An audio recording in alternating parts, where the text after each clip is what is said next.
My name is Katie, and I'm a nurse. My husband, Jack, is a full-time house husband now. He used to work for a company, but he quit because he didn't get along with his new boss.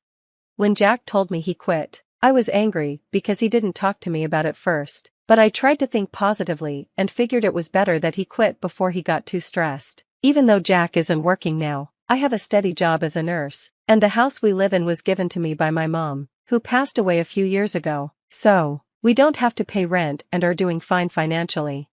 At first, I was worried and stressed about Jack not working, but he was doing a good job with the housework, and I started getting used to the situation and even enjoying it. One day, I came home from work to find Jack's sister, Brittany, visiting. "Welcome home, hope you had a great day at work," Jack said. "Oh, I forgot to tell you Brittany was coming over, sorry about that." I was a bit annoyed, but seeing Jack so cheerful made me feel better. "It's okay, but next time, please let me know beforehand," I said. Jack promised to do that and told Brittany it was time for her to leave. Brittany didn't want to leave and said, "I'd like to stay the night. This house is so big and nice." Jack quickly said, "No, it's too sudden, Brittany, please go home today." Brittany left, looking angry, and I asked Jack, "Why did Brittany come over today? She lives so far away."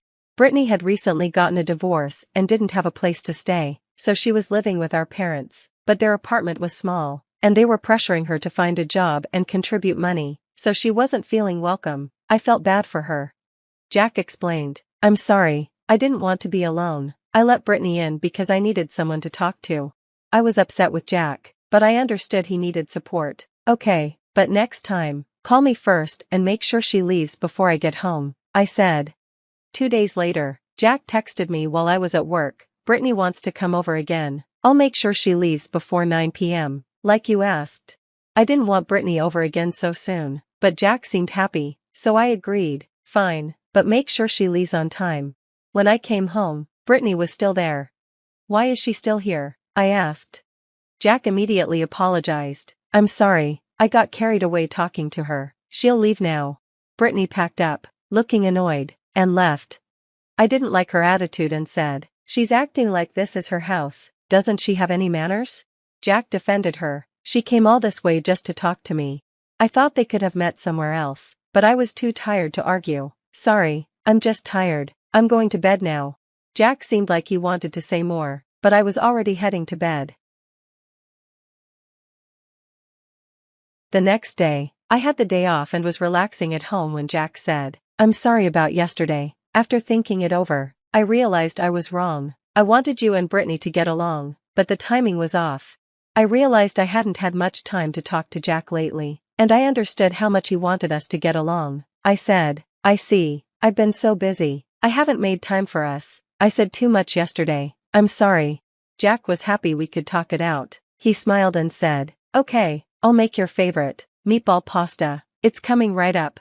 He started cooking, but then his phone rang. "Who's calling?" I asked. Jack replied, "Oh, it's Brittany, I wonder what she wants." I had a bad feeling and didn't want him to pick it up, but I said, "Maybe it's something urgent." Jack picked up the phone, and although I couldn't hear what Brittany was saying, the call ended quickly. "So, what did Brittany want?" I asked. Jack said, "She wants to tell me something, so she's coming over."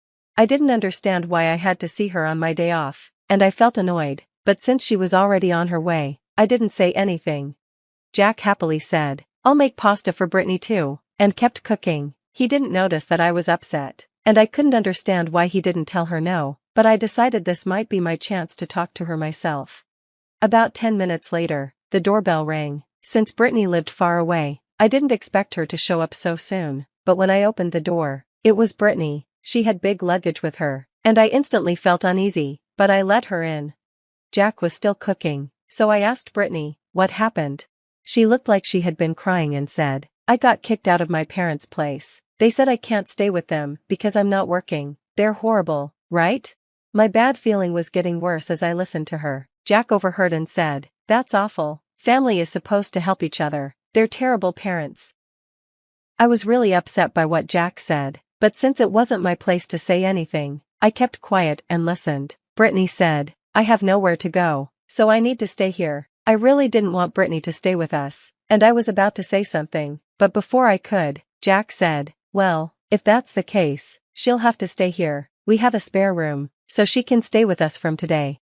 I gave Jack a glare, and he said, Why are you looking at me like that? Brittany needs help. I couldn't take it anymore and said, What are you talking about? Don't make decisions without talking to me. You're not working, and Brittany isn't either, right? I can't support both of you on my own. Suddenly, something hit me on the head, and I didn't know what happened. Then I heard Brittany laughing and saying, Jack, don't throw an egg at her. When I touched my hair, I realized there were eggshells in it.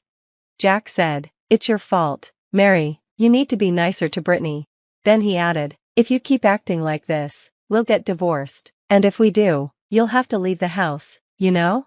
Jack looked at me with a proud smile, and Brittany looked at me with a smug expression. They thought I was going to give in, so they asked, Mary, are you going to apologize? Go take a shower, and then we can eat the meatball pasta Jack made and talk about how we're all going to live together. Jack happily went back to finishing lunch, and Brittany sat on the couch, relaxing and watching TV. I had a lot to say, but for now, I just grabbed Brittany's luggage and threw it off the balcony. They were shocked by what I did and asked, What are you doing? Are you crazy? Jack panicked and told me to go get the luggage, but I said, Why should I? This is my house. I won't let you do whatever you want anymore. Jack said, What are you talking about? This is our house, as husband and wife. This is my house too, and I'm letting my sister stay here. I just laughed and said, What's so funny? This house was given to me by my mom, so you have no right to it. Jack and Brittany were both surprised and said, Wait, really? But even if that's true, since we're still married, it doesn't matter. They started mumbling, so I said, This house is mine. If you want to live with your sister so badly, then rent a house and live with her. And why should I support two people who don't work? I told Jack, You used to work hard before you quit, so I didn't say anything, but lately, you're not doing any housework either. Honestly, I'd rather live alone. Jack seemed shocked by what I said and replied, Oh, so that's what you've been thinking? I said, I don't want a husband who doesn't take care of the family and can't even thank me for working and supporting us. Just then, Jack pulled out a divorce paper. I thought it was strange that he had it ready, and I realized that Brittany had probably planned this all along. I've already filled out my part, so all you have to do is fill in yours. I'll give you some time to think. When you're ready to apologize, just contact me. Okay, they replied, and left.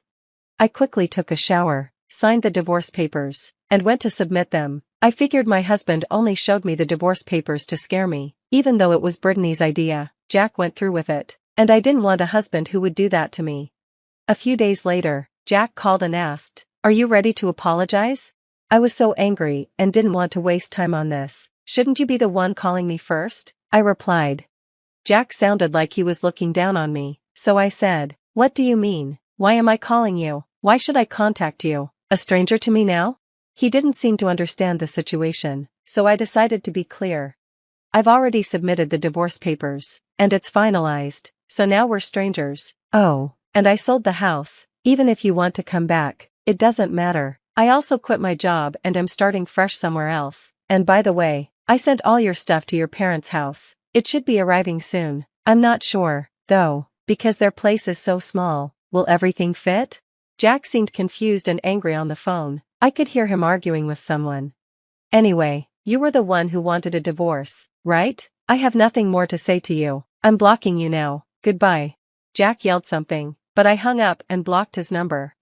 A few months later, I visited the place where I used to live. On my way home, I stopped by a supermarket and saw someone who looked like Jack, working there. He seemed to have made a mistake at work, and a younger woman was telling him, How many times do I have to explain this to you? Don't make me repeat myself. Other workers were laughing at him, and I felt a little sorry for him, but I reminded myself that he was a stranger to me now. Maybe if Jack had thought more about how to handle his sister, things wouldn't have turned out this way. But now, I'm happy I divorced him. I'm enjoying my life on my own.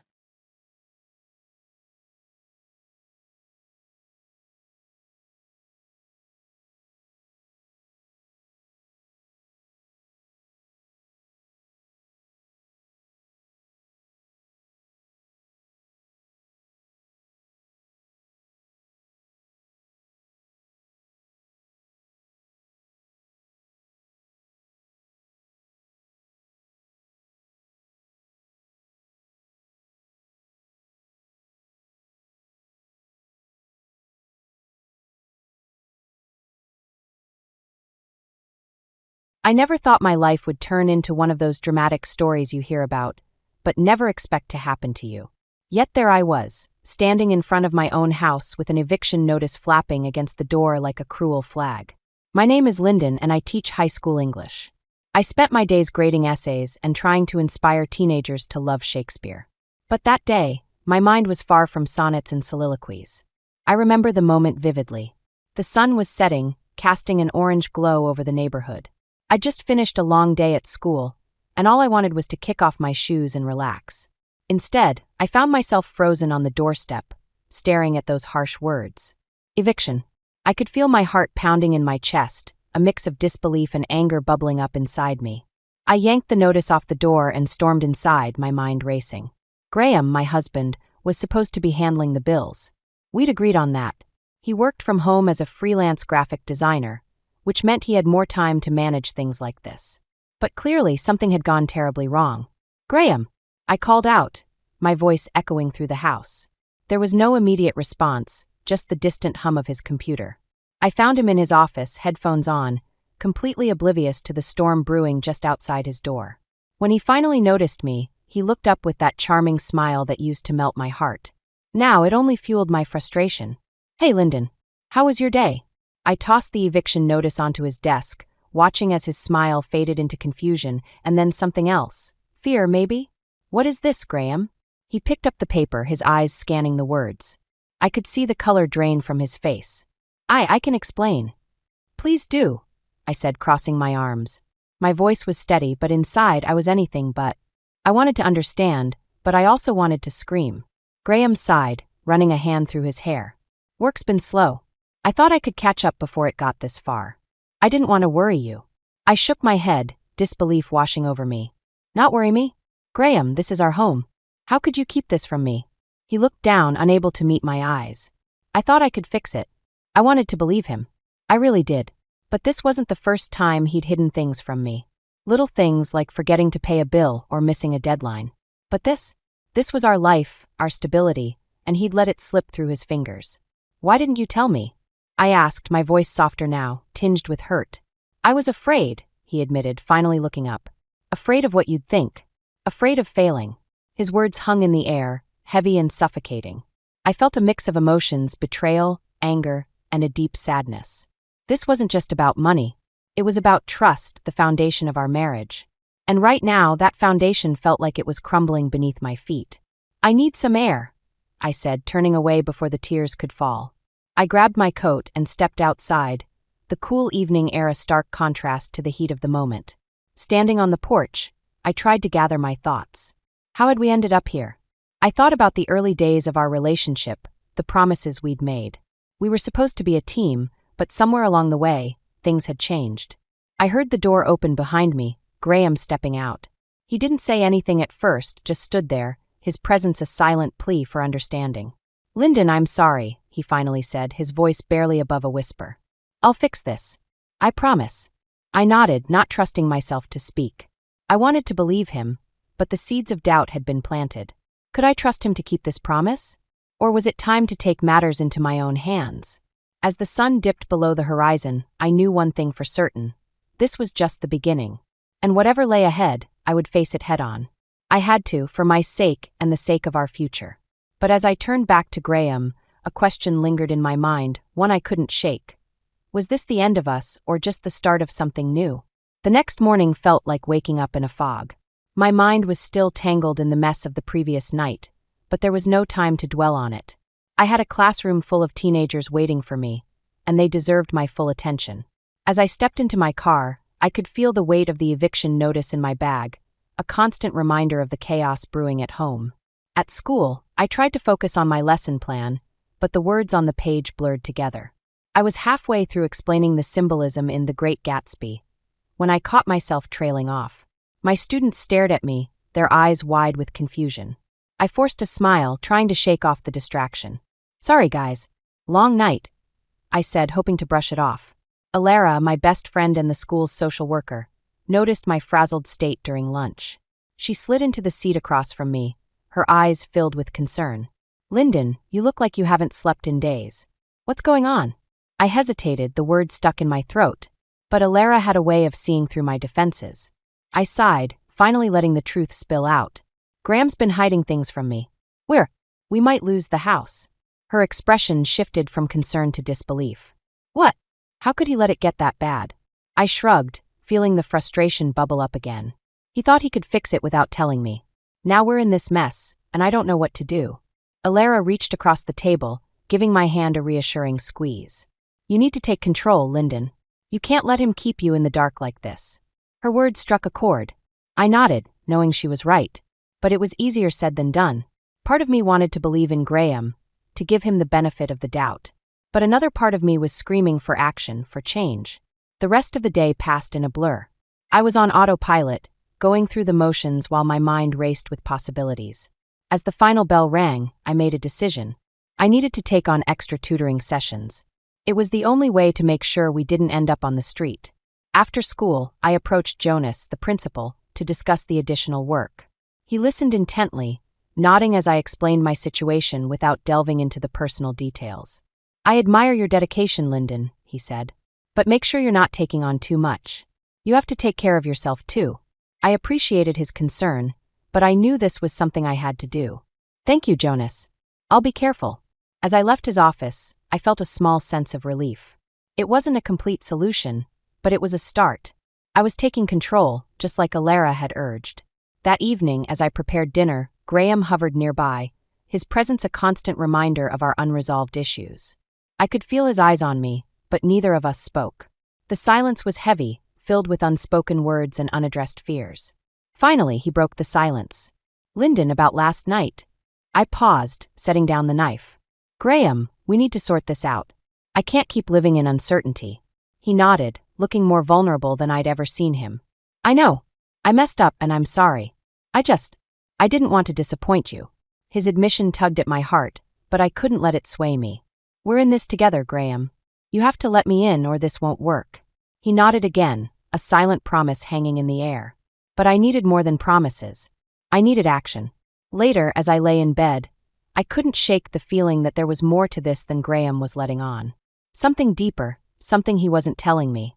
And that thought kept me awake long into the night. The next day, as I prepared for my tutoring session, I received a text from Alara.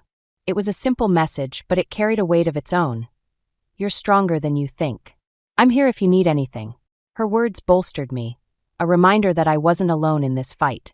But as I headed into the classroom, I couldn't help but wonder what other secrets were lurking in the shadows, waiting to be uncovered. The weekend arrived with a heavy sense of foreboding. I had barely settled into my Saturday routine when the doorbell rang, echoing through the quiet house. Graham was still asleep, oblivious to the world, so I went to answer it, half expecting a delivery or a neighbor. Instead, it was Martha, Graham's mother, standing there with a determined look that immediately put me on edge. She breezed past me into the living room, her presence commanding attention. We need to talk, she said, her tone leaving no room for argument. I closed the door, bracing myself for whatever was coming. Martha was a force of nature, and I'd learned to respect her forthrightness, even if it sometimes felt like a steamroller. I heard about the eviction notice, she began, cutting straight to the chase. And I'm not here to sugarcoat anything. I nodded, taking a seat across from her. I appreciate your honesty, Martha. I really do. But I'm not sure how much more I can take. She softened slightly, her eyes filled with a mix of empathy and frustration. Lyndon, you need to know something about Graham. This isn't the first time he's let things spiral out of control. I felt a jolt of surprise. What do you mean? Martha sighed, leaning back in her chair. When he was younger, he had a habit of biting off more than he could chew. Always chasing after the next big thing, but never quite finishing what he started. His father and I bailed him out more times than I care to admit. The revelation hit me like a punch to the gut. I'd always known Graham had a tendency to overreach, but I hadn't realized the extent of it. Why didn't you tell me this before? I hoped he'd grown out of it, Martha admitted, her voice tinged with regret. But it seems some habits die hard. I sat there, absorbing her words, the pieces of the puzzle slowly coming together. Graham's charm, his endless ideas, his inability to follow through. Suddenly it all made sense. But it didn't make it any easier to swallow. Martha reached out, placing a hand on mine. I'm not saying this to hurt you, Lyndon. I just want you to be prepared for what you might be up against.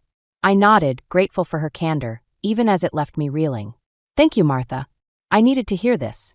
Just then, Graham appeared in the doorway, looking bleary-eyed and disheveled. He paused, taking in the scene, and I could see the tension ripple through him. "Mom, what are you doing here?" Martha didn't flinch. "Graham, we need to talk about your future. And about what you're doing to Lyndon." He ran a hand through his hair, clearly caught off guard. "I'm handling it, okay? Are you?" Martha challenged, her gaze unyielding. "Because from where I'm standing, it looks like you're dragging her down with you." Graham's jaw tightened, and I could see the struggle in his eyes, the conflict between pride and shame. "I'm trying, Mom. I really am." Martha sighed, her expression softening. "I know you are, but trying isn't enough. You need to face this head on." The room fell silent, the weight of her words settling over us like a shroud. I could see the cracks in Graham's facade, the vulnerability he tried so hard to hide. And for the first time, I realized just how deep his struggles ran. Martha stood, her presence still commanding even as she prepared to leave. "I'll give you two some space. But remember, Graham, you're not alone in this. And neither are you, Lyndon." As she left, I turned to Graham, searching for the right words. But before I could speak, he let out a shaky breath, his shoulders slumping. "I'm sorry, Lyndon. I've been keeping so much from you." I reached out, taking his hand.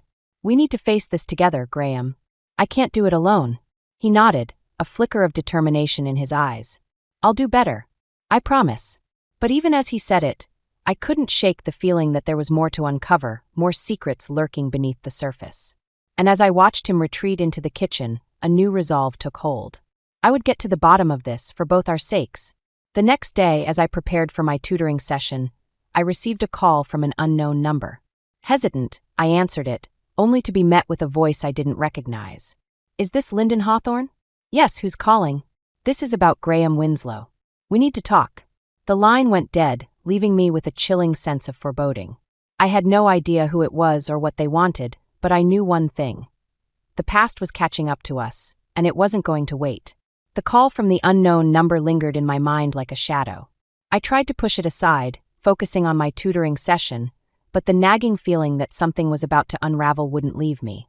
As I worked through algebra problems with my student, my mind kept drifting back to the cryptic message. After the session ended, I found myself dialing the number back, my fingers moving almost of their own accord. I was met with a voicemail, and the words I'd rehearsed in my head vanished. "This is Lyndon Hawthorne. You called me earlier about Graham Winslow. Please call me back," I said, trying to keep my voice steady. The rest of the afternoon passed in a blur. I went through the motions, but my mind was elsewhere. Graham was out, supposedly meeting a client, but I couldn't shake the feeling that there was more to his absence than he let on. When he finally returned, I was in the kitchen, pretending to be engrossed in making dinner. He walked in, offering a casual "hey," as if everything was perfectly normal. But I could sense the tension in his posture, the way he avoided looking directly at me. "How was your meeting?" I asked, trying to sound nonchalant. "It was fine," he replied, his tone clipped. "Just the usual stuff." I nodded, stirring the pot on the stove. "I got a strange call today. Someone asking about you." He froze just for a moment before recovering.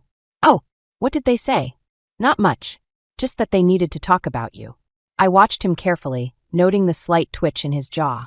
"Probably just a telemarketer or something," he said too quickly. "Maybe," I agreed, though I didn't believe it for a second. The air between us was thick with unspoken words, and I could feel the distance widening. That night, as I lay in bed, sleep eluded me. I kept replaying the conversation, dissecting every word, every pause. Something was off, and I couldn't shake the feeling that it was all connected to the secrets Graham was keeping. The next morning, I was greeted by another surprise.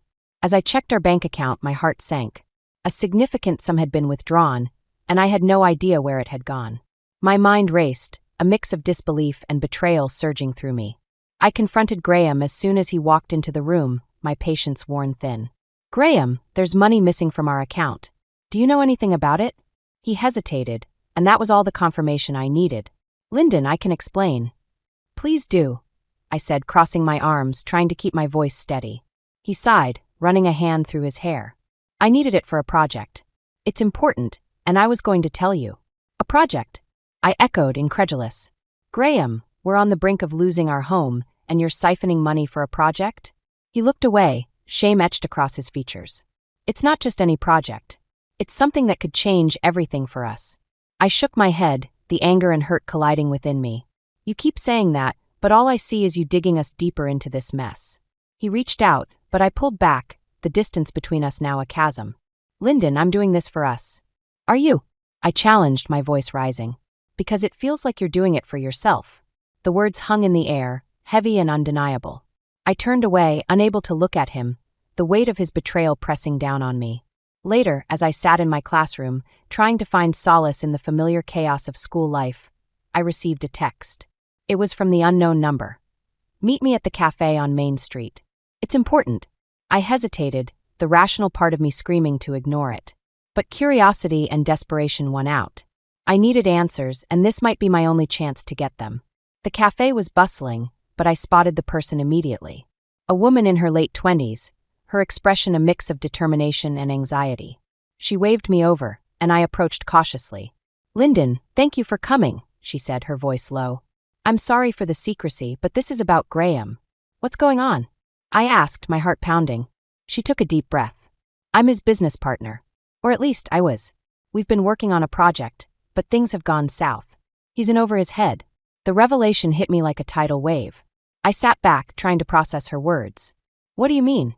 He's borrowed money from some questionable sources. And now they're coming after him. After us. The ground seemed to shift beneath me, the world tilting on its axis.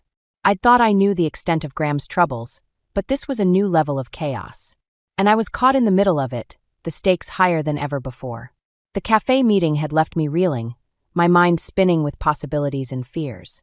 I returned home to find Graham in his office, buried in his work. The sight of him, so engrossed in his world, only fueled my frustration. How could he be so oblivious to the chaos he'd dragged us into?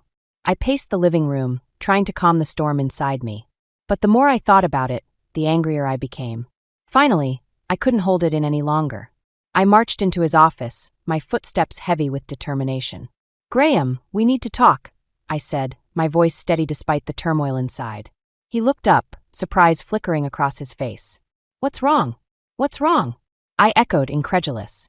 I just met with your so-called business partner. She told me everything. His expression shifted, a mix of guilt and defensiveness. Lyndon, I can explain. Explain what? I interrupted, my voice rising. That you've been borrowing money from God knows who? That you're dragging us into something dangerous. He stood, his posture tense. I was trying to fix things. I thought this project could be our way out. Our way out. I repeated, the words bitter on my tongue. Graham, this isn't just about you anymore. You've put both of us at risk. He opened his mouth to argue, but I held up a hand, cutting him off. No more excuses. No more secrets. I need to know everything, right now. He hesitated, and I could see the conflict in his eyes. But finally he relented. All right. I borrowed money from a group. They're not exactly legitimate, but I thought I could pay them back once the project took off. And what if it doesn't? I pressed, the fear and anger bubbling over. What happens to us then? I'll figure it out, he said, but his voice lacked conviction.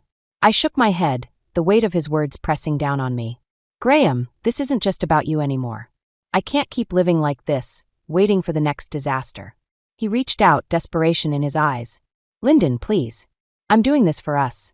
Are you? I asked, my voice softening despite myself. Because right now it feels like you're doing it for yourself. He flinched, the truth of my words sinking in.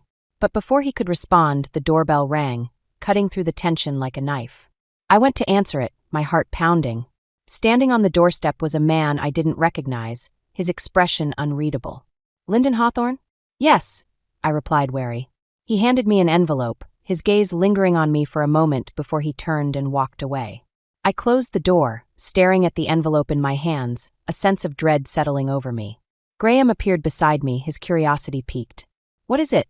I don't know, I admitted, tearing open the envelope. Inside was a letter, the words scrawled hastily across the page. As I read, my heart sank. It was a warning, a thinly veiled threat from the people Graham had borrowed from. They wanted their money, and they weren't going to wait much longer. I handed the letter to Graham, watching as his face paled. This is serious, Graham. We're in over our heads. He nodded, his expression grim. I know. I'll fix it. But his words felt hollow, and I couldn't shake the feeling that things were spiraling out of control. I needed to make a decision, to take action before it was too late. That evening, as I sat alone in the living room, I thought about everything that had led us here. The lies, the secrets, the constant fear. I'd always believed in justice, in doing what was right. But now I wasn't so sure. I picked up my phone, dialing Alara's number. She answered on the second ring, her voice a balm to my frayed nerves. "Lyndon, what's going on?" "I don't know what to do, Alara," I confessed, my voice breaking. "I'm scared." She listened patiently, offering words of comfort and advice. "You need to protect yourself, Lyndon. You can't let Graham's mistakes drag you down." Her words echoed in my mind long after we hung up, a reminder of the choices I had to make. I couldn't keep waiting for Graham to change. I had to take control, to protect myself and my future. As I lay in bed that night, I knew what I had to do. It was time to confront Graham, to demand transparency and set boundaries. I couldn't keep living in fear, waiting for the next disaster to strike. The next morning, I woke with a newfound resolve. I would face this head-on, whatever it took. And as I prepared for the day, I couldn't help but wonder. Was this the beginning of the end, or the start of something new? The morning after I resolved to confront Graham, I felt an unfamiliar heaviness in my chest. It was as if the world had shifted overnight, leaving me teetering on the edge of an abyss. I knew what I had to do, but the thought of it left me feeling hollow. I found Graham in the kitchen, staring blankly at his coffee. He looked up as I entered, offering a tentative smile that didn't reach his eyes. "Morning," he said, his voice strained. "Morning," I replied, trying to keep my tone neutral. The tension between us was palpable, a silent acknowledgement of the storm brewing beneath the surface. I took a deep breath, steeling myself for what needed to be said. "Graham, we need to talk about everything. The money, the threats, your plans. I need to know what's really going on." He sighed, setting his mug down with a soft clink. "I told you I'm handling it." "But you're not," I countered, frustration seeping into my voice. "We're in over our heads, and I can't keep living like this." He looked away, his expression one of defeat. "I just need more time." "Time for what?" I pressed, my patience wearing thin. "To dig us deeper into this mess?"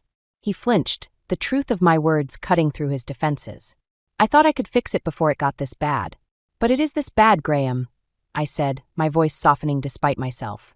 "And I can't wait around hoping you'll magically make it right." He didn't respond, the silence stretching between us like a chasm. I could feel the weight of his unspoken fears, the burden of his mistakes pressing down on both of us. Finally, he spoke, his voice barely above a whisper. "I've been thinking about leaving, starting over somewhere else." The admission hit me like a blow, the air rushing from my lungs. "You were going to leave?" I asked, disbelief mingling with hurt. "I thought it might be the only way to fix things," he said, his gaze fixed on the floor. I stared at him, the reality of his words sinking in.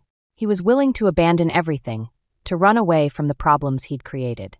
And in that moment, I realized how far we'd drifted from the life we'd once envisioned together. "I can't do this anymore, Graham," I said, my voice steady despite the turmoil inside. "You need to decide what you really want, and I need to protect myself." He looked up, panic flickering in his eyes. "Lyndon, please. I need you. I can't be your safety net," I replied, feeling the weight of my decision settle over me. "Not if you're not willing to change." The conversation ended there, the finality of my words leaving us both reeling. I left the house, needing space to think, to breathe. I wandered aimlessly, my mind a whirlwind of emotions and fears. As I walked, my phone buzzed in my pocket. It was a message from Alara. "I'm here if you need to talk. You're stronger than you think." Her words were a balm to my frayed nerves, a reminder that I wasn't alone in this fight. But even with her support, I couldn't shake the feeling that I was standing on the precipice of something irreversible. Later, as I sat in the park trying to make sense of everything, my phone rang. It was a number I didn't recognize, but I answered it anyway, hoping for some clarity. "Lyndon Hawthorne?" a gruff voice asked. "Yes, who is this?" "This is about Graham. He owes us, and we're not waiting any longer." The threat hung in the air, a chilling reminder of the danger we were in. I ended the call, my heart pounding in my chest. The world felt like it was closing in, the walls of my carefully constructed life crumbling around me. I knew I had to act, to make a decision that would change everything. But as I sat there, the enormity of it all felt overwhelming, the path forward shrouded in uncertainty. Returning home, I found Graham waiting for me, his expression a mix of hope and fear. "Lyndon, I've been thinking. I want to fix this. For us." His words were sincere, but I couldn't ignore the gnawing doubt in my heart. "I need time, Graham, to figure things out." He nodded, understanding dawning in his eyes. "I'll be here when you're ready." As I retreated to the bedroom, I felt the weight of the world on my shoulders. I was at my lowest point, the future uncertain and fraught with peril. But deep down, I knew this was a turning point, a chance to reclaim my life and chart a new course. And as I lay awake that night, I couldn't help but wonder, was this the end of us, or the beginning of something I couldn't yet comprehend? The days that followed my decision to take control were a blur of tension and anticipation. I knew the confrontation with Graham was inevitable, and the weight of it loomed over me like a storm cloud. It was time to face the truth, to confront the demons that had haunted our marriage for too long. Graham and I hadn't spoken much since our last conversation, each of us retreating into our own worlds. But as the weekend approached, I knew it was time to address the elephant in the room. I found him in the living room, staring out the window, lost in thought. The setting sun cast long shadows across the floor, a fitting backdrop for the showdown that was about to unfold. "Graham," I said, my voice steady despite the turmoil inside. "We need to talk." He turned to face me, resignation etched across his features. "I know." I took a deep breath, gathering my courage. "I can't keep living like this. The lies, the secrets, it's tearing us apart." He nodded, the sadness in his eyes mirroring my own. "I've made a mess of things, Lyndon. I know that." I stepped closer, the distance between us both physical and metaphorical. "Why didn't you trust me? We could have faced this together." He looked away, guilt and regret warring within him. "I was scared of failing, of losing everything." "But you already have," I said, the words hanging heavy in the air. "You've lost me, Graham." His head snapped up, panic flickering in his eyes. "Lyndon, please. I can change. I'll do whatever it takes." I shook my head, the decision already made. "You need to do this for yourself, not for me. I can't be your reason. You have to want it for you." He opened his mouth to argue, but I held up a hand, cutting him off. "I'm leaving, Graham. I need to find myself again, to figure out who I am without all of this." The silence that followed was deafening, the weight of my words settling over us like a shroud. I could see the realization dawning in his eyes, the understanding that this was the end of us as we knew it. Just then, the door swung open and Martha stepped in, her presence commanding as ever. She took in the scene, her eyes flicking between us with a knowing gaze. "Lyndon Graham," she said, her voice firm. "It's time for some tough love." Graham looked at her, confusion and fear mingling in his expression. "Mom, what are you doing here?" "I'm here to make sure you face the consequences of your actions," she replied, her tone leaving no room for argument. "I've decided to disinherit you, Graham, unless you change your ways." His eyes widened, shock and betrayal flashing across his face. "You can't be serious." "I am," Martha said, her gaze unwavering. "I love you, but you need to grow up. Lyndon deserves better, and so do you." The room fell silent, the gravity of her words sinking in. I watched as Graham processed the ultimatum, the reality of his situation finally hitting home. He turned to me, desperation in his eyes. "Lyndon, I shook my head, cutting him off. "This isn't about me, Graham. It's about you. You need to figure out who you are and what you want." He nodded, the fight leaving him. "I understand." Martha stepped forward, placing a hand on his shoulder. "We're here for you, Graham, but you have to take the first step." As I watched the exchange, I felt a strange sense of peace settle over me. This was the closure I needed, the end of a chapter that had been filled with pain and uncertainty. I knew it wouldn't be easy, but it was the right decision.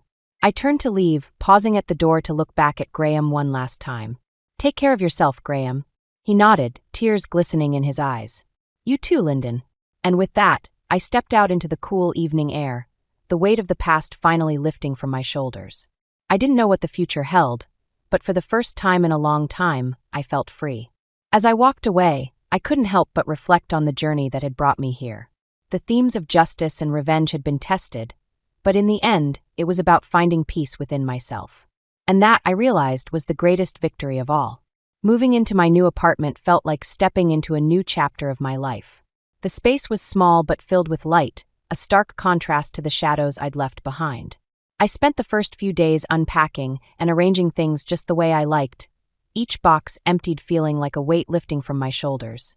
Alara came over on a Saturday afternoon, armed with a bottle of wine and a pizza. "To new beginnings," she toasted, her smile warm and reassuring. "To new beginnings," I echoed, clinking my glass against hers. The wine was crisp and refreshing, a reminder that life could still hold moments of joy and simplicity. We spent the afternoon talking and laughing, the conversation flowing easily. I found myself opening up about everything that had happened, the words spilling out like a release. Alara listened, offering support and understanding, her presence a balm to my frayed nerves. "You've come a long way, Lyndon," she said, her voice filled with pride. "I'm so proud of you." "Thank you," I replied, feeling the truth of her words settle over me. It hadn't been easy, but I'd made it through, stronger and more resilient than before. As the evening wore on, we moved to the balcony, the city lights twinkling in the distance. I felt a sense of peace, the chaos of the past few months finally fading into the background. "Do you ever think about what comes next?" Alara asked, her gaze thoughtful. "Sometimes," I admitted, leaning back in my chair. "But for now, I'm just focusing on the present, on finding myself again." She nodded, understanding in her eyes. "That's all you can do." We sat in companionable silence, the weight of the world finally lifting. It wasn't perfect, but it was enough. The next morning, I found a letter in my mailbox, the handwriting instantly recognizable. It was from Graham, and my heart skipped a beat as I opened it. "Lyndon, I know I've hurt you and I'm sorry. I've been doing a lot of thinking since you left, and I realize now that I need to change. Not for you, but for myself. I hope one day you can forgive me, but I understand if you can't. Thank you for everything. Graham." The words were simple but heartfelt, a glimpse of the man I'd once loved. I felt a pang of sadness, but also a sense of closure. It wasn't a perfect ending, but it was a step in the right direction. I tucked the letter away, knowing that forgiveness would come in time. For now, I was content to focus on my own path, to embrace the journey ahead. As the weeks passed, I found solace in my work, the familiar routine of teaching grounding me. Jonas, ever the supportive mentor, noticed the change in me and offered a knowing smile. "You seem lighter, Lyndon," he remarked one day after class. "I feel lighter," I replied, the truth of it resonating within me. Life continued, each day bringing new challenges and opportunities. I learned to set boundaries, to prioritize my own needs and well-being. It wasn't always easy, but it was necessary. One evening, as I sat on my balcony, watching the sunset paint the sky in hues of orange and pink, I reflected on the journey that had brought me here. The themes of justice and protection had been tested, but in the end, it was about finding peace within myself. I knew that some questions would remain unanswered, that life was rarely neat and tidy. But I was okay with that, content to embrace the uncertainty and the possibility of what lay ahead. As the stars began to twinkle in the night sky, I felt a sense of fulfillment, a deep-seated contentment that had been missing for so long. I was finally free, and for the first time in a long time, I was excited about the future. And as I sat there, a gentle breeze whispering through the trees, I couldn't help but smile. This was my story, and I was ready to write the next chapter, whatever it might hold. I always knew the other shoe would drop, but I didn't expect it to happen over Mom's mediocre pot roast. My name is Chloe, and I've spent 33 years being the responsible one, the reliable one, the one who'd smile and nod while my younger sister Alyssa drained our family's resources like a sparkly vampire in designer clothes. "We have wonderful news," Mom announced, beaming across the dinner table. She squeezed Dad's hand, and he managed a weak smile that didn't reach his eyes. I recognized that look. It was the same one he wore when Alyssa convinced them to cash out their retirement fund for her revolutionary organic smoothie franchise, the one that lasted 6 months. I stabbed a potato with my fork. Let me guess. Alyssa's starting another business? A luxury spa concept. Alyssa practically bounced in her chair. "It's going to be amazing, Chloe. We're talking cutting-edge treatments, celebrity clientele." "That's not even the best part," Mom interrupted, her eyes shining. "We've decided to sell the house to help with the startup costs. It's such an incredible opportunity." The potato turned to ash in my mouth. "You're selling the house? The house you've lived in for 30 years? "Well, yes, but it's temporary. Once the spa takes off—" "If," I corrected automatically. "Don't be negative," Mom snapped. "Anyway, we've worked it all out. We'll stay with you for a month or two while we look for a new place. Your apartment has that spare room you use as an office, and—" I tuned out the rest, nodding mechanically as Mom detailed how they'd rearrange my life to accommodate their latest terrible decision. 20 years of memories flashed through my mind, my college fund borrowed for Alyssa's first failed boutique. My graduation dinner canceled because Alyssa had a networking emergency. The time I needed a co-signer for my first apartment, and they couldn't help because they'd maxed out their credit on her juice bar venture. Chloe? Alyssa's voice cut through my thoughts. You're being weird. Aren't you excited? I plastered on my best fake smile. Of course. When's the move-in date? 2 weeks from Saturday, Dad said quietly, the first words he'd spoken all evening. Perfect. I took a sip of wine to hide my expression. That gives me time to clear out the spare room. Later that night, as I drove home, I called Eleanor. They did what? My best friend's voice crackled through the speakers. Sold their house. For Alyssa's spa fantasy. And they're moving in with me, apparently. Please tell me you're not actually letting this happen. I smiled in the darkness. Remember that studio apartment I looked at last month? The one in the Art Deco building? What about it? I signed the lease 2 weeks ago. I move in next Saturday. Eleanor's laughter filled my car. You brilliant bitch, you knew this was coming? Alyssa's been hinting about her big idea for months. Mom and Dad always follow the same pattern. They throw good money after bad, then expect me to catch them when they fall. Not this time. What are you going to tell them? Nothing. They'll find out when the movers show up. Ice cold, Eleanor said approvingly. But what about your parents? Where will they go? I pulled into my parking spot and killed the engine. That's not my problem anymore. 28 years of cleaning up their messes? And what do I have to show for it? A collection of world's best sister mugs and an ulcer? They're going to lose their minds. Probably. I grabbed my purse and headed for the elevator. But here's the thing. I'm done being the family safety net. They want to bet everything on Alyssa's latest scheme? Fine. But they can do it without my spare room and my savings account. The elevator dinged and I stepped out onto my floor. In my apartment, a stack of moving boxes waited in the corner. I walked to my desk and pulled out the lease paperwork, running my fingers over my signature. My phone buzzed. A text from Mom. Can't wait to help decorate your office. Alyssa has so many great ideas. I didn't reply. Instead, I opened my laptop and pulled up the spreadsheet where I'd been tracking every dollar my parents had borrowed over the years. The total made me wince, even now. But soon, it wouldn't matter. In 9 days, I'd be gone, leaving them to face the consequences of their choices without me as their backup plan. The phone buzzed again. This time, it was Preston, my ex. Hey, we need to talk about Alyssa's new business. There's something you should know. I closed my eyes and let out a long breath. Of course, Preston was involved, because this family drama needed one more complicated layer. But that was tomorrow's problem. Tonight, I had packing to do. You're seriously not going to tell them until moving day? Eleanor perched on my kitchen counter, watching me wrap dishes in newspaper. That's deliciously petty. I love it. I prefer to think of it as strategic. I carefully placed a wrapped mug in a box. The moment they know I'm leaving, Mom will launch into full emotional warfare. I can't deal with a week of guilt trips and tears. Speaking of warfare, what did Preston want? I paused, newspaper crackling in my hands. I haven't called him back yet. Chloe. Eleanor's voice had that warning tone she used when I was avoiding something important. If your sleazy ex is involved in Alyssa's business, you need to know what's going on. I know. I reached for another mug, ironically one of those world's best sister ones Alyssa gave me last Christmas. Every time I think about calling him, I remember walking in on him and that bartender. The one from Alyssa's failed tapas restaurant? The very same. I wrapped the mug with perhaps more force than necessary. You know what's funny?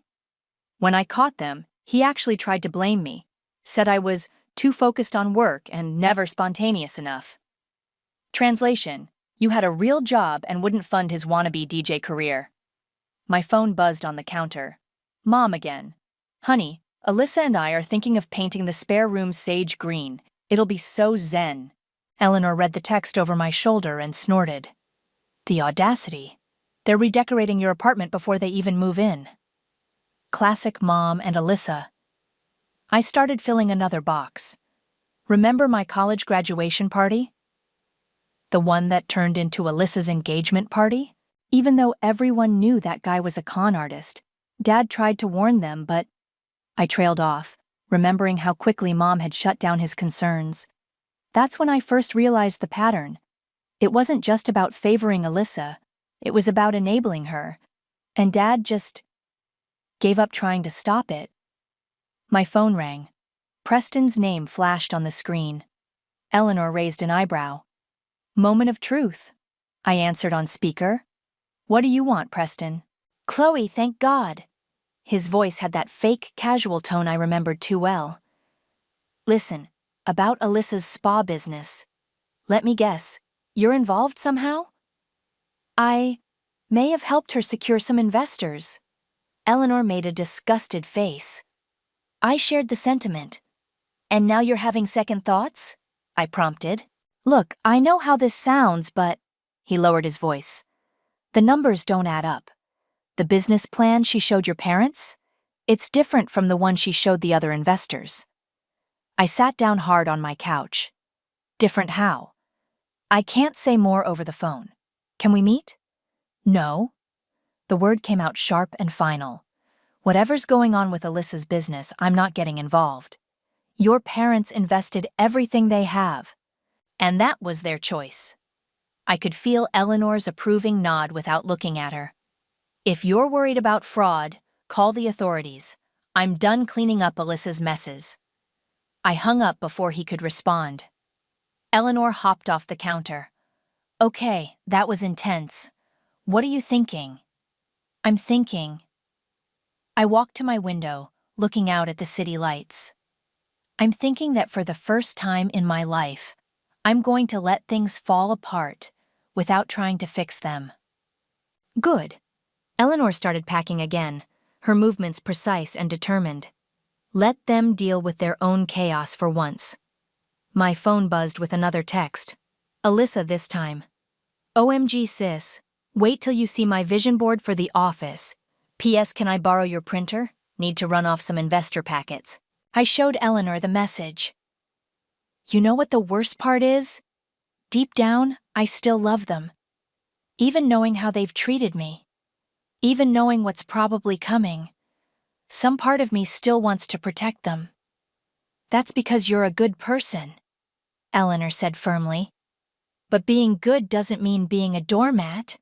Sometimes the kindest thing you can do is let people face the consequences of their actions. I picked up the world's best sister mug and dropped it into the trash instead of the moving box. The ceramic shattered satisfyingly. 9 days, I said, more to myself than Eleanor. 9 days, and I'm free. Free to live your own life, Eleanor agreed. Free to spend your money on yourself. Free to… My phone rang again. Mom's number. I declined the call and turned back to packing. Whatever crisis they were cooking up, whatever scheme was about to implode, it wasn't my problem anymore. For the first time in my adult life, I was choosing myself. And it felt terrifying, and wonderful, and absolutely right. The movers arrived at 7 a.m. sharp. I was already dressed and waiting, my morning coffee growing cold as I watched the minutes tick by. At 7:03, right on schedule, my phone exploded. Chloe, there are moving trucks outside your building. Mom's voice was shrill. What's going on? Exactly what it looks like. I kept my voice calm. I'm moving. Moving? But we're supposed to… She broke off as the doorbell rang. I opened the door to find not just the movers, but my entire family. Mom, red-faced and still in her robe. Dad, looking like he'd aged 10 years overnight. And Alyssa, clutching a vision board and wearing an expression of pure betrayal. Let the movers through, please, I said, stepping aside. This is ridiculous, Alyssa snapped. You can't move. I already ordered the desk for my office. Your office? I raised an eyebrow as the movers began efficiently boxing up my pre-packed items. You mean my spare room? In my apartment? The one I pay for? But Mom and Dad need nothing from me. I turned to my parents. You made your choice. You chose to sell your house, to invest in another of Alyssa's schemes. That's your right. But you don't get to volunteer my space as your backup plan. How can you be so selfish? Mom's voice cracked. We're your family. Funny, I've been your family for 33 years, but that didn't stop you from taking my college fund, or canceling my graduation dinner, or… That was different, Alyssa interrupted. Those were investments in our future. No, I corrected her. Those were investments in your future, at my expense, every single time. Dad finally spoke, his voice quiet. Where are we supposed to go? For a moment, my resolve wavered. Then I remembered all the times he'd stood by silently while Mom and Alyssa steamrolled over my life. That's not my problem anymore. I handed the movers another box. You should have thought about that before selling your house. This is about Preston, isn't it? Alyssa's voice turned nasty.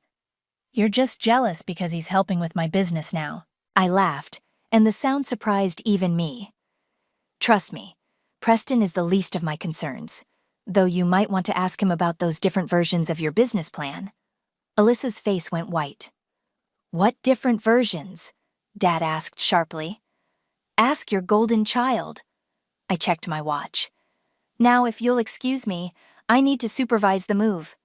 You can't do this to us. Mom grabbed my arm. We're your parents. I gently but firmly removed her hand. Yes, you are. And I love you. But I'm done being your safety net. I'm done watching you enable Alyssa's schemes while treating me like an ATM with feelings. I'm just… done. Fine. Alyssa threw her vision board on the floor. Fine, run away. But don't come crying to us when you're all alone in your sad little studio apartment. I'd rather be alone than be used.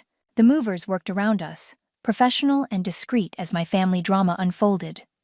Within an hour, my life was packed into their truck. I did one final walkthrough of the empty apartment. Mom had sunk onto the couch, crying quietly. Dad stood by the window, staring out at nothing. Alyssa was furiously texting someone, Preston probably. I've left the keys on the counter, I said. The lease expires in 3 days. You'll need to be out by then. Where are we supposed to go? Mom asked again, but this time it wasn't a guilt trip. She sounded genuinely lost. Maybe ask one of Alyssa's investors to put you up. I shouldered my purse. Or better yet, ask Alyssa why she showed them a different business plan than the one she showed you. You're lying! Alyssa's head snapped up. Preston would never… Goodbye, I cut her off. I wish you all the best with your spa venture. Really, I do. But whatever happens next, it's not my responsibility anymore. I walked out, closing the door on their stunned faces. In the elevator, my phone buzzed with a voicemail notification. Preston again. Chloe, please call me back. The money, it's worse than I thought. Your parents need to know. I deleted the message without listening to the rest. Whatever bomb was about to drop, I'd be safely clear of the blast radius. The morning sun hit my face as I stepped outside. The moving truck was waiting to follow me to my new address. To my new life. Behind me, I could hear Mom's voice floating down from my old apartment window, shrill with panic. Gilbert, call Preston right now. I want to know what's going on with that business plan. I got into my car and drove away without looking back. I need you to understand something, Preston said, stirring his coffee nervously. I didn't know how bad it was at first. I hadn't wanted to meet him at all, but after 3 days of increasingly desperate messages, curiosity won out. We sat in a busy cafe, as far from my new apartment as possible. Just tell me what's going on, I said flatly. Alyssa came to me about 2 months ago, said she had this amazing spa concept but needed help with the investor pitch deck. He wouldn't meet my eyes. The numbers looked good, really good, so I introduced her to some people. And then I saw the paperwork she gave your parents. He pulled out his phone, sliding it across the table. Compare these 2 documents. I looked at the screen. Both showed business plans for Serenity Springs Spa and Wellness, but the similarities ended there. The investor version promised a 15% return over 3 years. The version my parents got projected a 40% return in 6 months. She's running a Ponzi scheme, I said quietly. Preston nodded miserably. There's more. The property she claims to have leased for the spa? It doesn't exist. The celebrity endorsements she's advertising? All fake. And the equipment orders she showed your parents? Let me guess. Also fake? The company she claims to be ordering from went bankrupt last year. I pushed his phone back across the table, feeling sick. Why are you telling me this now? Because your parents weren't the only ones who invested their life savings. He ran a hand through his hair. I convinced my aunt to put in $50,000. My best friend did $30,000. If this falls apart? When, I corrected, when this falls apart. Right, when it falls apart, a lot of people are going to get hurt. And you want me to what? Fix it, save everyone. I laughed bitterly. That's not my job anymore. Chloe, please, your parents made their choice. I stood up, gathering my purse. Just like you made yours when you decided to help Alyssa scam people. I didn't know. But you knew something wasn't right, and you still helped her. I paused. By the way, how much is she paying you to bring in investors? His silence was answer enough. Outside the cafe, I pulled up the public records database on my phone, a perk of my job in financial analysis.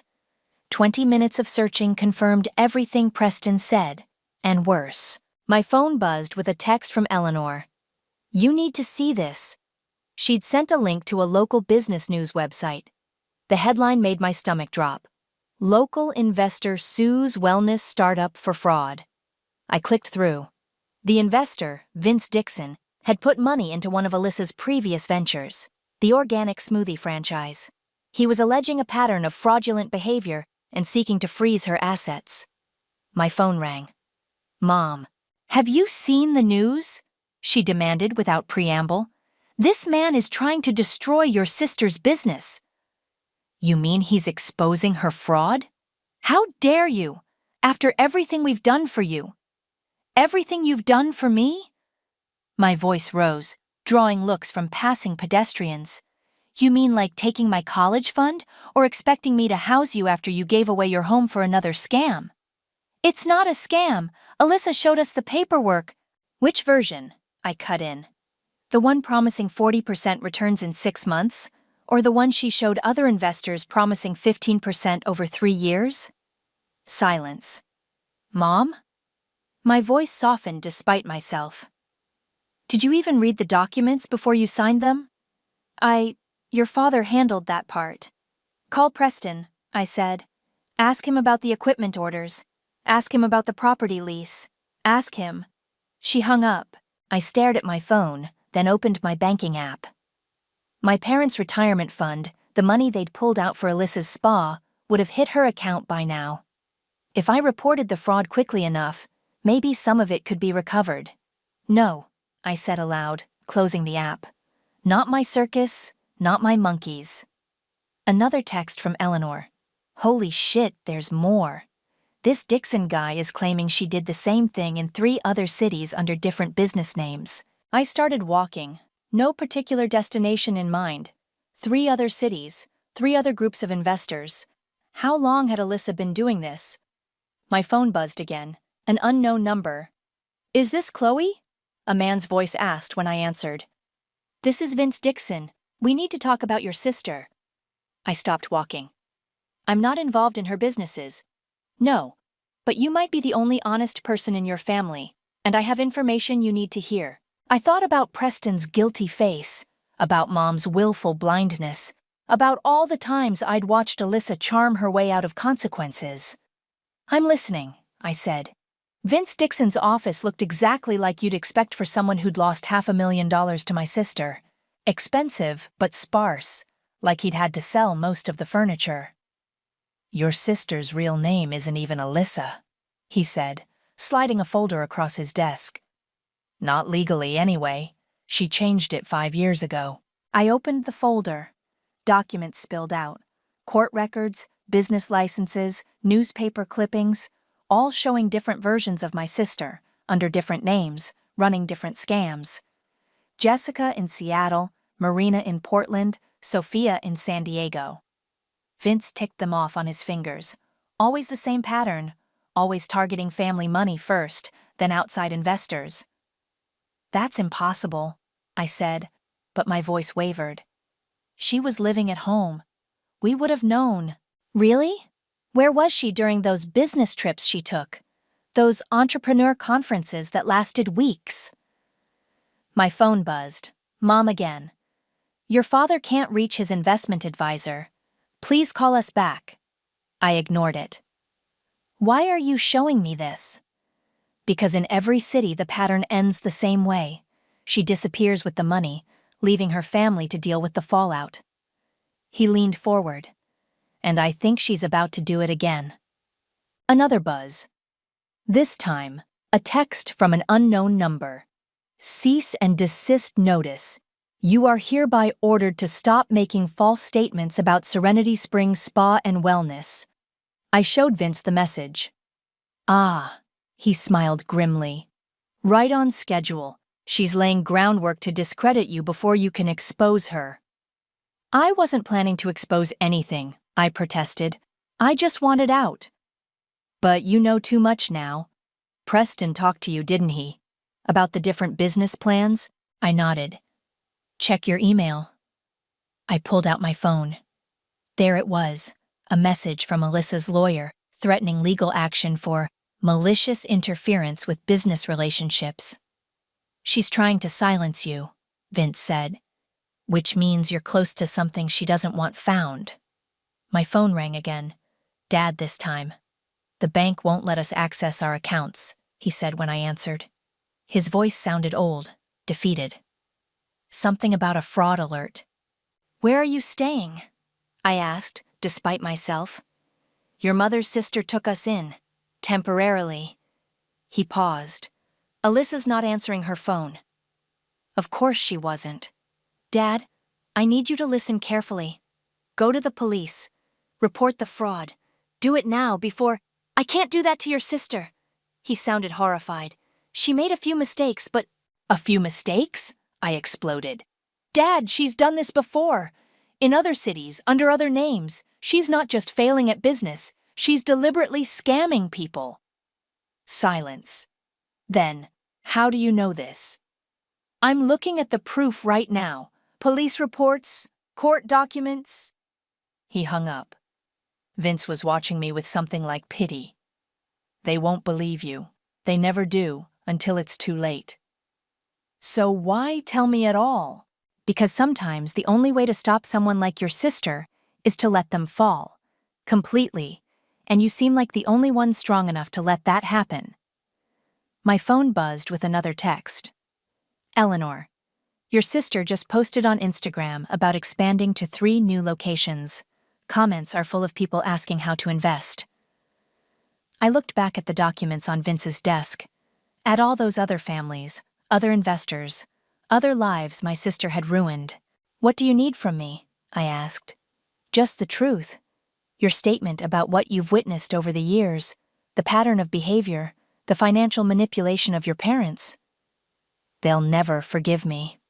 Maybe not, he agreed, but you might save them from something worse. My phone buzzed one final time, a message from Alyssa herself.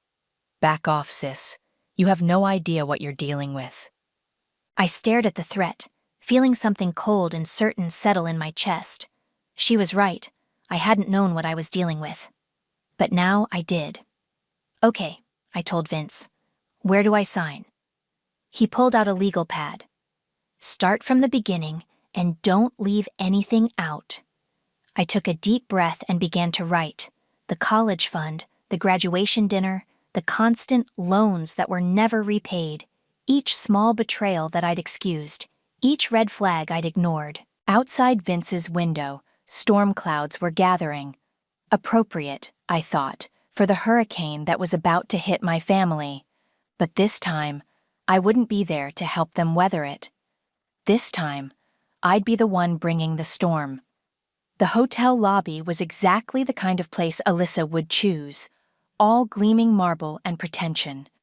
I spotted her at the check-in desk, designer luggage at her feet, arguing with the clerk. "What do you mean my card was declined?" she demanded. "Try it again." I walked up behind her, phone recording in my pocket. "Going somewhere?" She spun around, face shifting from shock to anger to her practiced sister smile in seconds. "Chloe, I was just booking a flight to Buenos Aires?" I glanced at the passport on the counter. "Or should I call you Marina, like they did in Portland?" The smile vanished. "You've been talking to Vince. And Preston, and the FBI agent who's very interested in your pattern of interstate fraud." The clerk cleared his throat. "Should I call security?" "That won't be necessary," Alyssa said smoothly. "My sister and I just need to have a private conversation." She grabbed her luggage and stalked toward a quiet corner of the lobby. I followed, making sure my phone was still recording. "Whatever you think you know," she hissed. "You don't understand." "I understand perfectly. This was never about building a business. It was about building a convincing enough lie to steal people's money. They invested willingly, based on fake documents and lies." I stepped closer.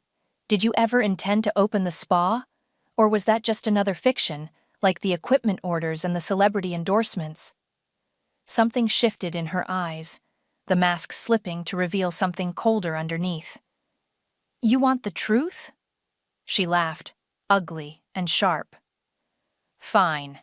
No, I was never going to open that stupid spa, just like I was never going to run that smoothie franchise or that boutique or any of it." "Why?" "Because this is easier. Do you know how exhausting it is watching you be the responsible one? Perfect Chloe, with her real job and her boring life. While you were out destroying people's lives? They destroyed themselves. All those greedy investors thinking they'd get rich quick. Mom and Dad throwing money at every scheme because they couldn't admit their precious baby girl was a fraud." "They gave you everything," I said quietly. "Their savings, their house. And they'll give me more once this blows over. They always do." She smirked. "They'll probably blame you for trying to ruin my life. Poor jealous Chloe, always competing with her successful sister." I pulled out my phone, stopping the recording. "Want to bet?" The color drained from her face. "You wouldn't." "I already did. Vince's lawyers have a copy. So does the FBI. And in about 30 seconds, so will Mom and Dad." She lunged for my phone. I stepped back, hitting send on the email I'd queued up. "You bitch!" She swung her designer purse at my head. I ducked, and the movement sent papers spilling across the marble floor. Fake IDs, multiple passports, a stack of cash. The hotel security guard who'd been watching us finally moved in. "Is there a problem here?" "No problem," I said calmly. "My sister was just leaving. Though you might want to call the police, I believe they're looking for her." "You'll regret this," Alyssa spat as the guard collected her scattered documents. "They'll never believe you over me." My phone buzzed. Mom's number. I answered on speaker. "Hi, Mom." "We just got your email," she said. Her voice sounded strange, hollow. "The recording. I can explain," Alyssa called out. "Mom, she's trying to frame me." "That's your voice," Dad said. He must have been on the line too. "Those things you said about us, about the investors." "Daddy, please." "The FBI agent is here," Mom cut in. "He's showing us, oh God, all those other cities, all those other names. I'm your daughter." Alyssa was crying now, but I recognized the tears. Performance, not remorse. "You can't let them. You're under arrest," a new voice said. 2 police officers had arrived, handcuffs ready. "You have the right to remain silent." I watched them lead her away, still screaming about family loyalty and frame jobs. The hotel guests were staring, phones out, probably posting about the drama. "Chloe?" Mom's voice was small. "Are you still there?" "I'm here." "We should have listened to you. All those years." She broke down sobbing. "I'll call you later," I said, and hung up. Outside, they were putting Alyssa in a police car. Our eyes met through the window. For a moment, I saw something real in her face, not anger or manipulation, but fear. Then she was gone, and I was alone in the autumn sunshine, feeling nothing but tired. My phone buzzed one last time. "Eleanor. You okay?" "No," I typed back, "but I will be." I walked away from the hotel, leaving behind the wreckage of my family's illusions. It wasn't the revenge I'd planned, but maybe it was the revenge we'd all needed. The harsh light of truth, burning away years of lies. "They're broke," Eleanor said, scanning the paperwork spread across my kitchen counter. "Like, completely broke." "I know." I poured more wine into our glasses. The FBI agent said Alyssa managed to transfer most of the investor money offshore before they caught her. They're still trying to trace it. "What about your parents' savings?" "Gone, along with their house equity, their retirement accounts." I took a long sip. "They're staying with my aunt, but that can't last forever." My phone lit up with another call from Mom. I let it go to voicemail, like I had for the past week. "You can't avoid them forever," Eleanor said gently. "Watch me." I pulled out a thick manila envelope. "Besides, I have one last thing to send them." "What's that?" "A complete accounting." I opened the envelope, revealing pages of spreadsheets. Every dollar they borrowed from me over the years, every investment they pushed me to make in Alyssa's schemes, every bill I covered while they funneled money to her, with interest. That's thorough. I'm a financial analyst. Thorough is what I do. I traced a finger down the final total. Almost $200,000. Jesus Christ. And that's not counting emotional costs, or career opportunities I passed up because they needed me nearby to clean up Alyssa's messes. My phone buzzed again. Dad this time. "Your mother's not eating," his voicemail said later. "She just sits there, reading those articles about Alyssa, about Marina, Jessica, whatever her real name is. Please call us." I deleted the message. "You know what the worst part is?" I told Eleanor. "Part of me still feels guilty, like I'm the bad daughter for not rushing in to save them again." "That's because they programmed you to feel responsible for their choices." Eleanor topped off our wines. "But you're not responsible. You never were." My doorbell rang. I tensed, but it was just the courier I'd arranged. "Sign here," he said, handing me a tablet. I signed, then gave him the manila envelope. "Delivery confirmation required." After he left, Eleanor raised an eyebrow. "That's kind of cold." So was taking my college fund. I checked my phone. 3 more missed calls. Besides, they need to understand what their choices cost, not just them, but me. 2 hours later, Mom called again. This time, I answered. $200,000? She was crying. "How could it be so much?" "You tell me. You're the ones who kept asking for it." "We were trying to help your sister." "No," I cut her off. "You were enabling a con artist and making me pay for it." "We'll pay you back," Dad said.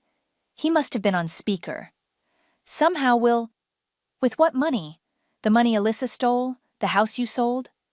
I took a deep breath. "I didn't send that accounting to demand repayment. I sent it so you'd understand why I'm done."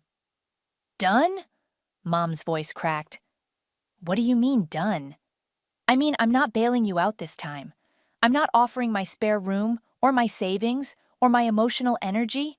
I'm just done." "But we're your parents." "Yes, you are.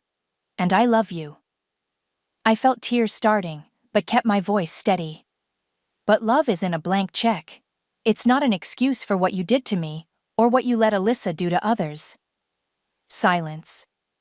"The FBI wants us to testify," Dad said finally. "Against our own daughter. She's not just your daughter. She's a criminal who hurt people. Lots of people." I wiped my eyes. "And she'll keep hurting people if someone doesn't stop her." "How did we not see it?" Mom whispered. "All those years." Because you didn't want to see it. And I couldn't make you. My phone buzzed with a text, a news alert. Spa scam suspect escapes custody during transport. I wasn't even surprised.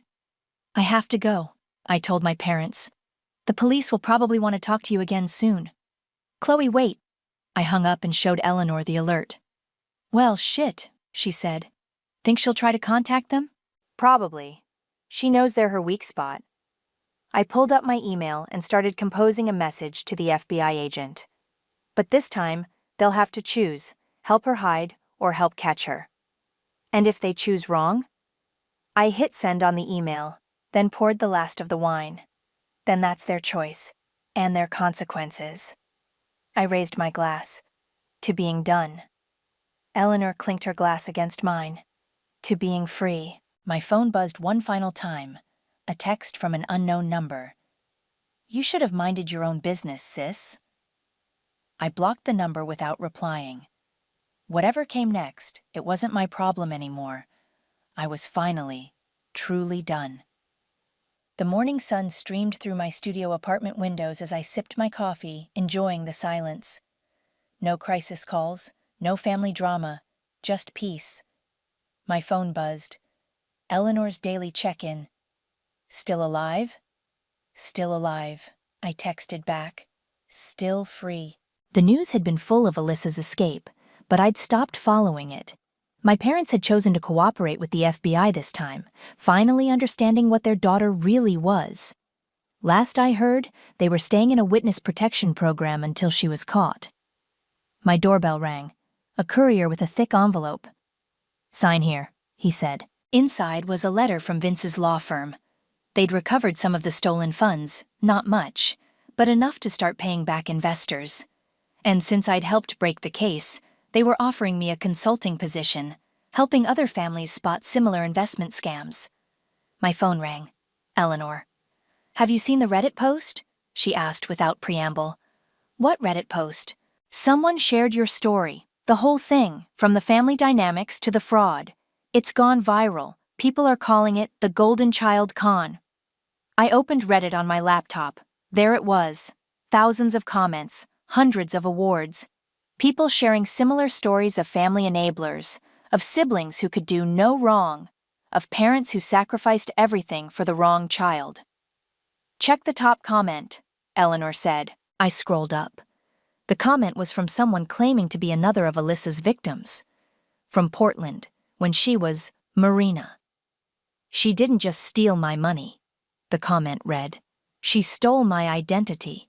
My whole life story became her backstory for the next con. But her sister helped me get justice. Now I'm helping others spot the signs. More comments followed, each telling similar stories. A pattern emerged, not just of Alyssa's cons, but of the family dynamics that made them possible. My doorbell rang again. This time it was Preston. Before you slam the door, he said quickly, I'm here to make things right.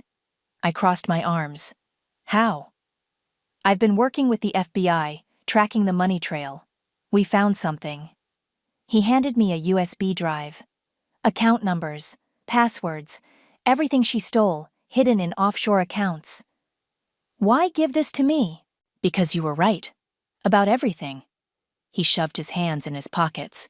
And because my aunt lost her house because of me. Because I helped Alyssa hurt people. I took the drive.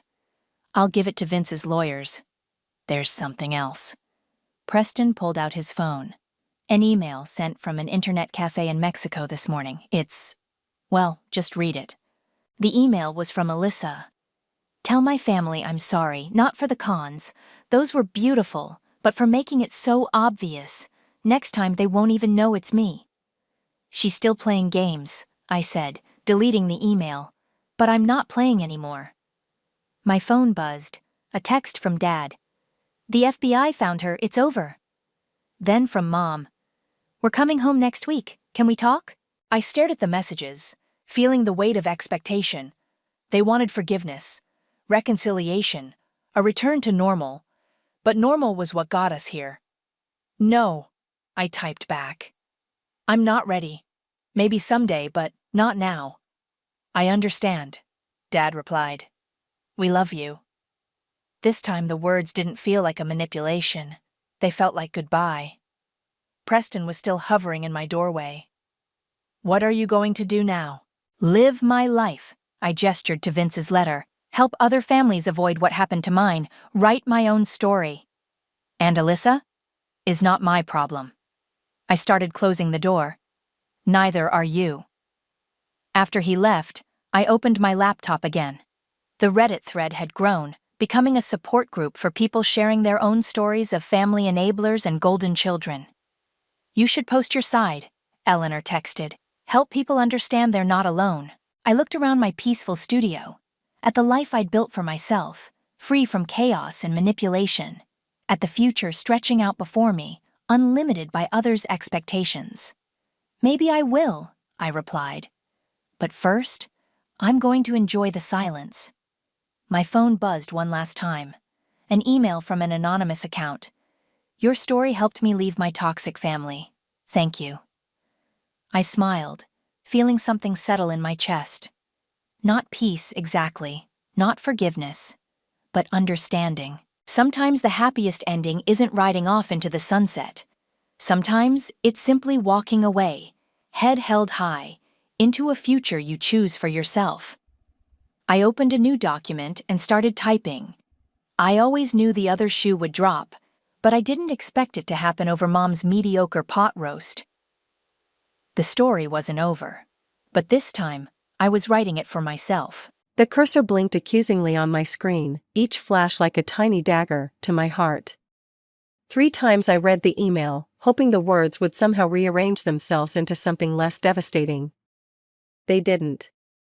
I'm Ashlyn, and until 5 minutes ago, I thought I had my life figured out. The attached photos made a mockery of that belief. My husband Dylan, the man who'd kissed me goodbye this morning, was wrapped around a woman who definitely wasn't me. The timestamp showed last Tuesday, when he'd claimed to be at a business conference in Seattle. Mom? Are you okay? Sophie's voice pierced through my spiral. She stood in my home office doorway, her 13-year-old face scrunched with concern. I slammed my laptop shut. Just work stuff, honey. Everything's fine. You look like you're going to throw up. Thanks for that assessment. I forced a smile. Don't you have homework? Already done. Dad texted. He's working late again. Of course he was. My fingers curled into fists beneath my desk. Right. How about pizza for dinner? You hate ordering pizza on weeknights. Maybe I'm feeling rebellious. The word tasted bitter on my tongue. Sophie lingered, and I could feel her studying me with those 2 perceptive eyes she inherited from her father. Really, sweetheart. I'm fine. After she left, I reopened the laptop. The anonymous email waited. Thought you should know what your husband's really been doing. A friend. Below that, 5 photos, each more damning than the last. The woman was younger, blonde, wearing a dress that probably cost more than my monthly car payment. My phone buzzed. Dylan's message popped up, big project. Don't wait up. Love you. I wanted to vomit. Instead, I opened our banking app. There it was, a charge from the Fairmont Olympic Hotel, carefully labeled as conference registration fee. My IT background kicked in. Within minutes, I had access to his email, calendar, credit card statements. The truth unfolded like a map of betrayal, each discovery a new pin in my heart. Ashlyn? My mother's voice came through my headset. I must have dialed her without realizing. What's wrong? Nothing. Everything. Just checking in. Don't lie to your mother. I can hear it in your voice. I swallowed hard. Mom, I need to handle something. But I might need your help with Sophie soon. Whatever you need, sweetheart. She paused. Is it Dylan? How did you? Mothers know these things. And I never trusted that smile of his. Too perfect. A laugh escaped me, sharp and hollow.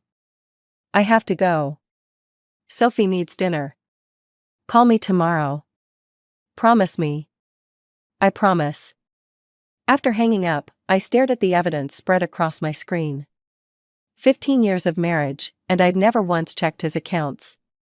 Never questioned his late nights or business trips. Trust, I'd called it. Stupidity, looking back. My cursor hovered over the forward button. One click and I could send everything to his boss, his family, our friends. But Sophie's face flashed in my mind, and I forced myself to think. Dylan had always underestimated me, treated my tech skills as cute hobby rather than a career. He probably thought I'd never find out, or if I did, I'd be too scared to act. He was wrong on both counts. I closed the email without forwarding it. Instead, I opened a new document and began typing, methodically listing every account, every transaction, every lie I'd uncovered. By the time Sophie called up that the pizza had arrived, I had the beginnings of a plan. Dylan wanted to play games? Fine. But he'd forgotten something crucial. In chess, the queen is the most powerful piece on the board. And I'd just made my opening move. Dylan came home late that night, smelling of expensive cologne and whiskey. I watched him stumble through his nightly routine from behind my laptop screen.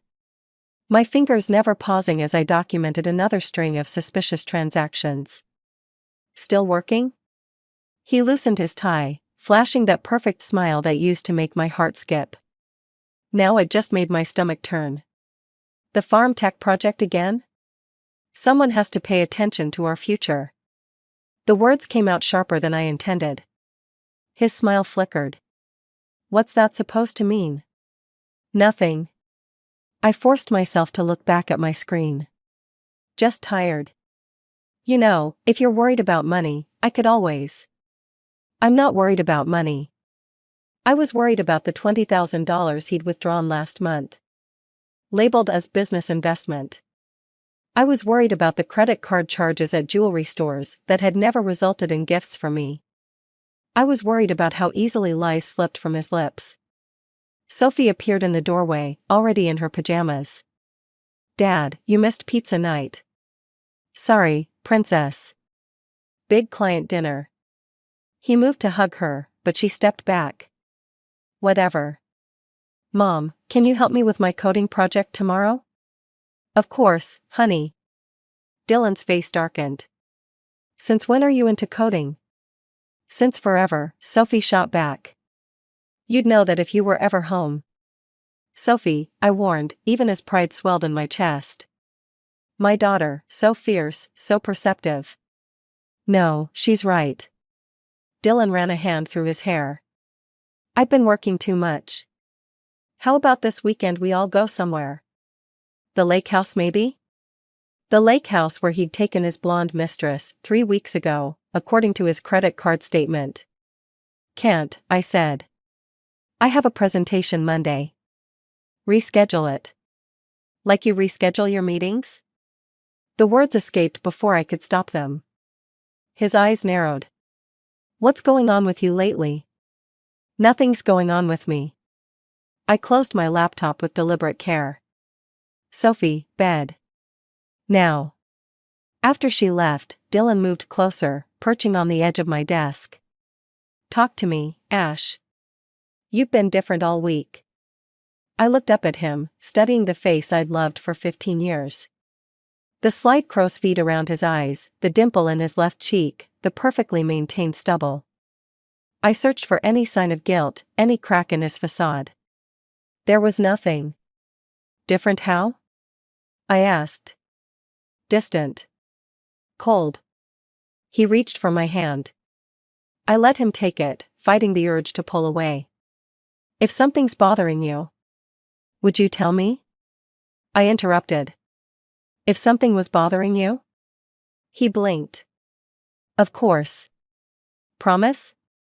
I promise. He squeezed my hand.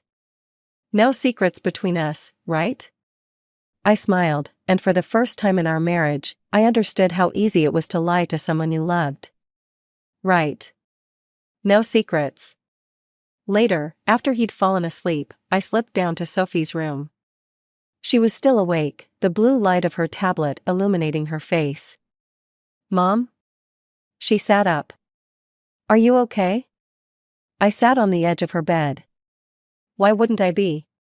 "Because." She hesitated, then turned her tablet toward me. On the screen was an email draft, addressed to an anonymous account. "I found something. About Dad." My blood ran cold.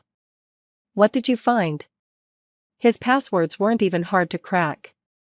Her voice trembled. "He's been. There's this woman." "Stop." I pulled her into my arms, feeling her tears soak through my shirt. "Listen to me.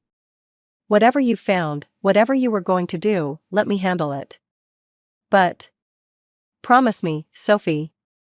This isn't your burden to carry." She pulled back, wiping her eyes. "What are you going to do?"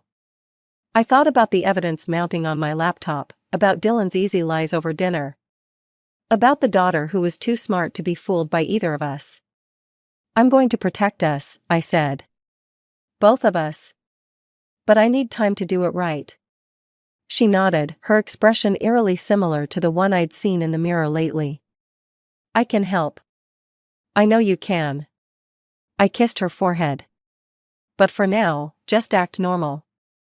"Can you do that?" "I learned from the best," she said, and I wasn't sure whether to be proud or heartbroken that my daughter had become such a good actor. The notification popped up on my screen at 3 a.m. Sophie had accessed Dylan's company email. Again. My daughter, the amateur hacker, was getting sloppy with her digital footprints. I reached for my phone to text her, then froze as another alert flashed. File transfer in progress. Multiple documents. Financial records. "Damn it, Sophie," I muttered, throwing off my covers. But before I could reach her room, she burst into mine, tablet clutched to her chest. "Mom," she whispered, face pale in the darkness. "You need to see this." The spreadsheets told a story that made my blood run cold. Regular transfers from the company's Agricultural Development Fund, my project's funding source, to offshore accounts. Falsified reports. Doctored numbers. All traced back to Dylan's executive access codes. "He's stealing from your project," Sophie said. "That's why he never wanted you to succeed with it." My hands shook as I scrolled through the documents. "How did you even find these?" "He used the same password pattern for everything. Amateur stuff." She perched on my bed, watching me process the information. "There's more. About Claire." I looked up sharply. "What about her?" "She works for one of the competing firms. The ones bidding against your project." Sophie pulled up another email thread. "But I don't think she knows about the money. Look at their messages, she thinks he's leaving you for her.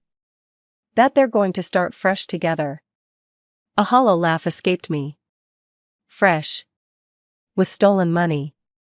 What are you going to do?" Before I could answer, headlights swept across my bedroom wall. Dylan's car, pulling into the driveway at 3:30 a.m. "Delete your traces," I hissed. "Now. Go to bed." Sophie's fingers flew across her tablet as she hurried out. I slipped back under the covers, heart pounding, mind racing through possibilities. Minutes later, Dylan stumbled in, reeking of perfume and scotch. "You're awake?" He squinted at me. "Couldn't sleep.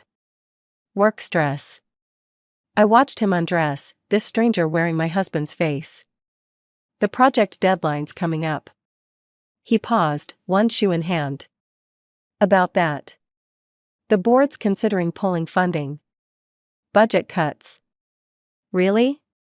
My voice stayed steady, even as rage burned through my veins. "That's not what the quarterly reports showed. Things change fast in business, Ash. You know that." He slid into bed, reaching for me. "Maybe it's for the best. You could focus on something else." I let him pull me close, fighting the urge to recoil. "Like what?" "I don't know. Something less demanding. More family-oriented." "Family-oriented? Like embezzlement and adultery? I wanted to scream the words, to throw his lies back in his face. Instead, I said, I'll think about it. The next morning, I waited until Dylan left for work before calling the number I'd found in his emails. Hello? A woman's voice, younger than I expected. Claire Mitchell? Yes? Who's this? Someone who thinks you should know the truth about Dylan Parker. My voice remained calm, professional. And about the money he's been stealing from Morton Agricultural Technologies. Silence stretched across the line. Then, I don't know what you're talking about. Check your email in 5 minutes. And Claire? I'd think carefully about your next move. Your firm wouldn't want to be implicated in corporate espionage. I hung up and sent the files, carefully edited to protect Sophie's involvement. Then I called my mother. I need you to take Sophie for a few days, I said when she answered. It's happening, then? Yes. I watched Sophie through the window as she waited for her school bus. Things are about to get messy. Be careful, Ashlyn. Men like Dylan don't take well to losing control. I know. I touched my screen where Sophie's face had been moments before. That's why I need to end this quickly. Before he realizes what's coming. And Sophie? She's stronger than we think. Smarter too. Pride mixed with worry in my chest. She'll understand eventually. After hanging up, I opened my laptop and began composing 2 emails. One to Morton's board of directors, outlining specific concerns about financial discrepancies. Another to Dylan's mistress, offering to meet and compare notes. The endgame was starting. I just hoped I could protect the ones I loved while burning everything else to the ground. The coffee shop buzzed with morning chatter, but Ben's silence spoke volumes as he studied the evidence spread across my tablet. 20 years of friendship meant he could read between the lines of what I wasn't saying. Jesus, Ash. He pushed the tablet back, running a hand through his graying hair. How long have you known? 2 weeks. I wrapped my hands around my untouched latte. Long enough to know it's not just about the affair anymore. The embezzlement makes it criminal. He leaned forward, lowering his voice. You need to go to the police. And then what? Watch Sophie's college fund disappear into legal fees. I shook my head. There has to be another way. Like blackmail? His eyes narrowed. That's not you, Ashlyn. Before I could respond, my phone lit up with a text from Claire, meeting you was a mistake. He explained everything. Stay away from us. Ben read the message over my shoulder. What did you do? Gave her enough rope. I showed him the screenshot I'd sent Claire, Dylan at dinner with another woman, neither of them Claire nor me. Turns out our friend's been playing everyone. Christ. Ben's expression darkened. You're enjoying this, aren't you? The accusation stung because it was true. Maybe I am. Does that make me terrible? It makes you human. He hesitated. But Sophie. My phone buzzed again. Dylan's name flashed on the screen. We need to talk. Now. Come to the office. He knows something's wrong, I said, gathering my things. Claire must have warned him. Ben caught my arm. Don't go alone. I have to. If I bring anyone else, he'll know I'm building a case. I forced a smile. Besides, we're in his corporate office. What's the worst he could do? That's what scares me. Ben stood. Call me when you're done. Promise? Promise. The elevator ride to Dylan's floor felt endless. Through the glass walls, I watched Seattle's skyline blur behind rain clouds. The same view I'd admired when he first brought me here, proud to show off his success. Now every gleaming surface felt like a lie. His secretary's desk was empty. The whole floor seemed deserted, despite it being mid-morning. Dylan waited in his office, standing behind his desk like a king on his throne. Shut the door, he said.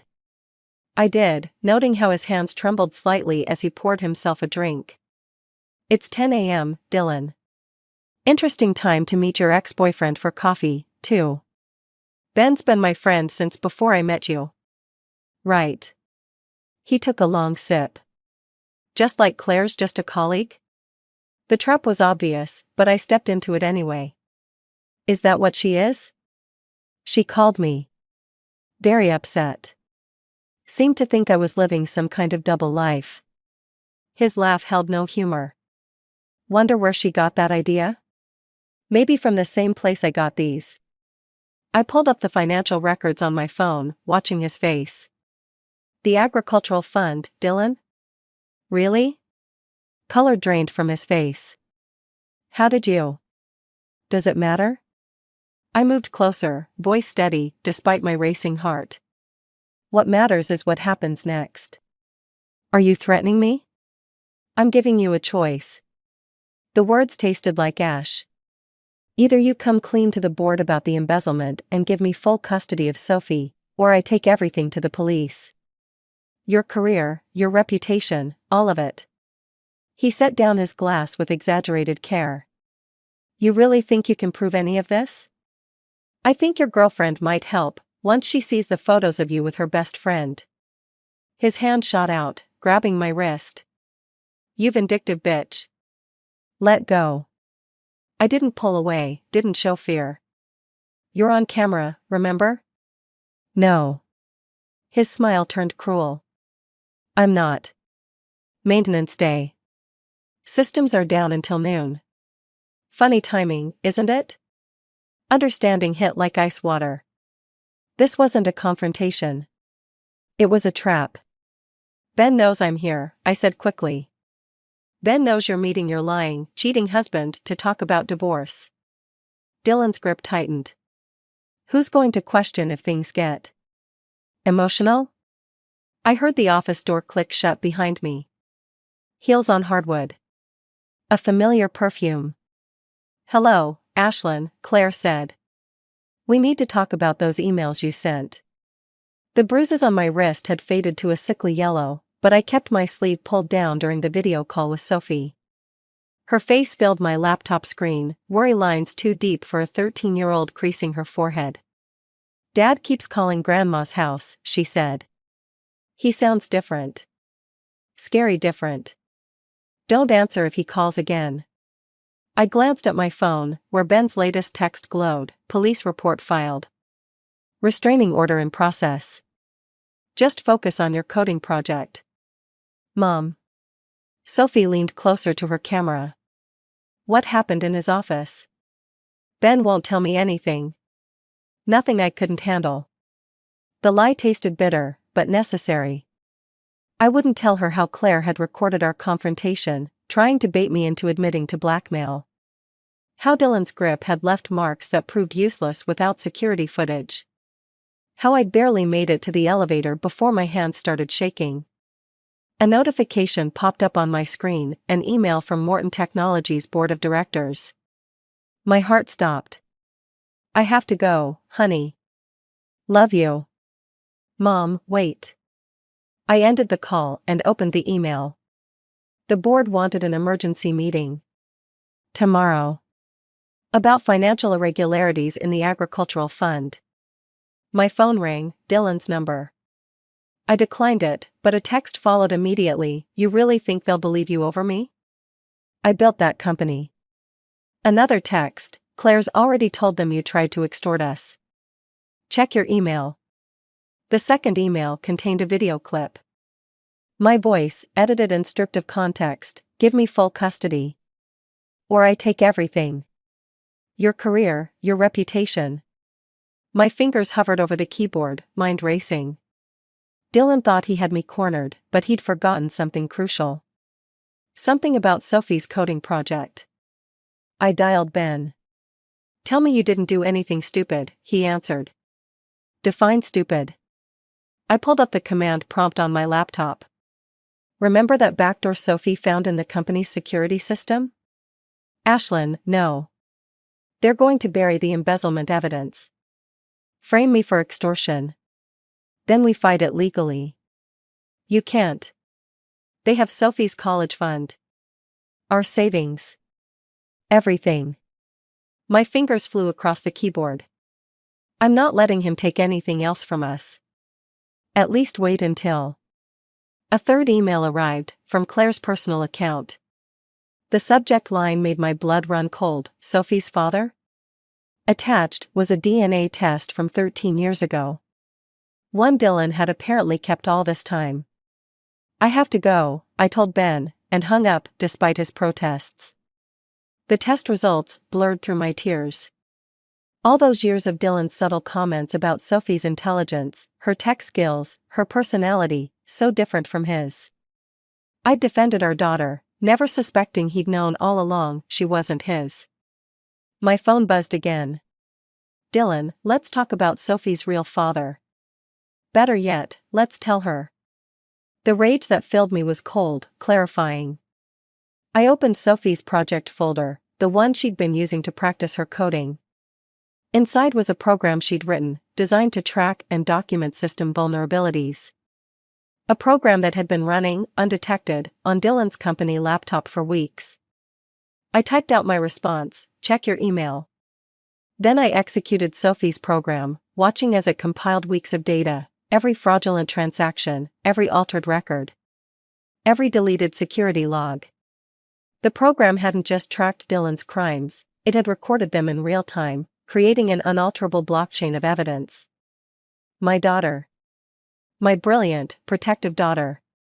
I forwarded everything to the board, the SEC, and Dylan's competitors. Then I sent one final email to Claire, attaching photos of Dylan with not one, but 3 other women. Still think I'm the one he's playing? My phone lit up with Dylan's call again. This time, I answered. You really should have paid more attention to Sophie's coding lessons, I said before he could speak. Turns out she inherited her real father's talent for exposing frauds. The silence on the other end was deafening. Then, very quietly, Dylan said, You've just started a war. No, I replied, thinking of Sophie, safe at my mother's house. I've just ended one. The police station's fluorescent lights cast harsh shadows across Ben's face as he posted my bail. 3 a.m. and my hand still trembled from being fingerprinted. From Sophie's desperate voicemails I couldn't answer while in custody. Fraud, extortion, and corporate espionage. Ben's voice was flat as we walked to his car. Dylan's really outdone himself. He had it all planned. My voice sounded distant, hollow. The board meeting was a trap. They were waiting with security, with lawyers. Everything I sent them, he'd already twisted into evidence against me. We'll fight it. With what? I laughed, the sound bordering on hysteric. He froze our accounts. The house, the cars, everything's in his name. Even Sophie's college fund. Ben's grip tightened on the steering wheel. Sophie's safe at your mother's. For now. My phone buzzed, another text from Claire, he's filing for emergency custody. Says you're unstable, dangerous. I'm sorry. Sorry. Like that word could fix anything. We pulled up to Ben's apartment, and I finally asked the question burning in my throat, Did you know? About what? Sophie. I turned to face him. The DNA test. Did you know she was yours? The silence stretched for 3 heartbeats. 4. 5.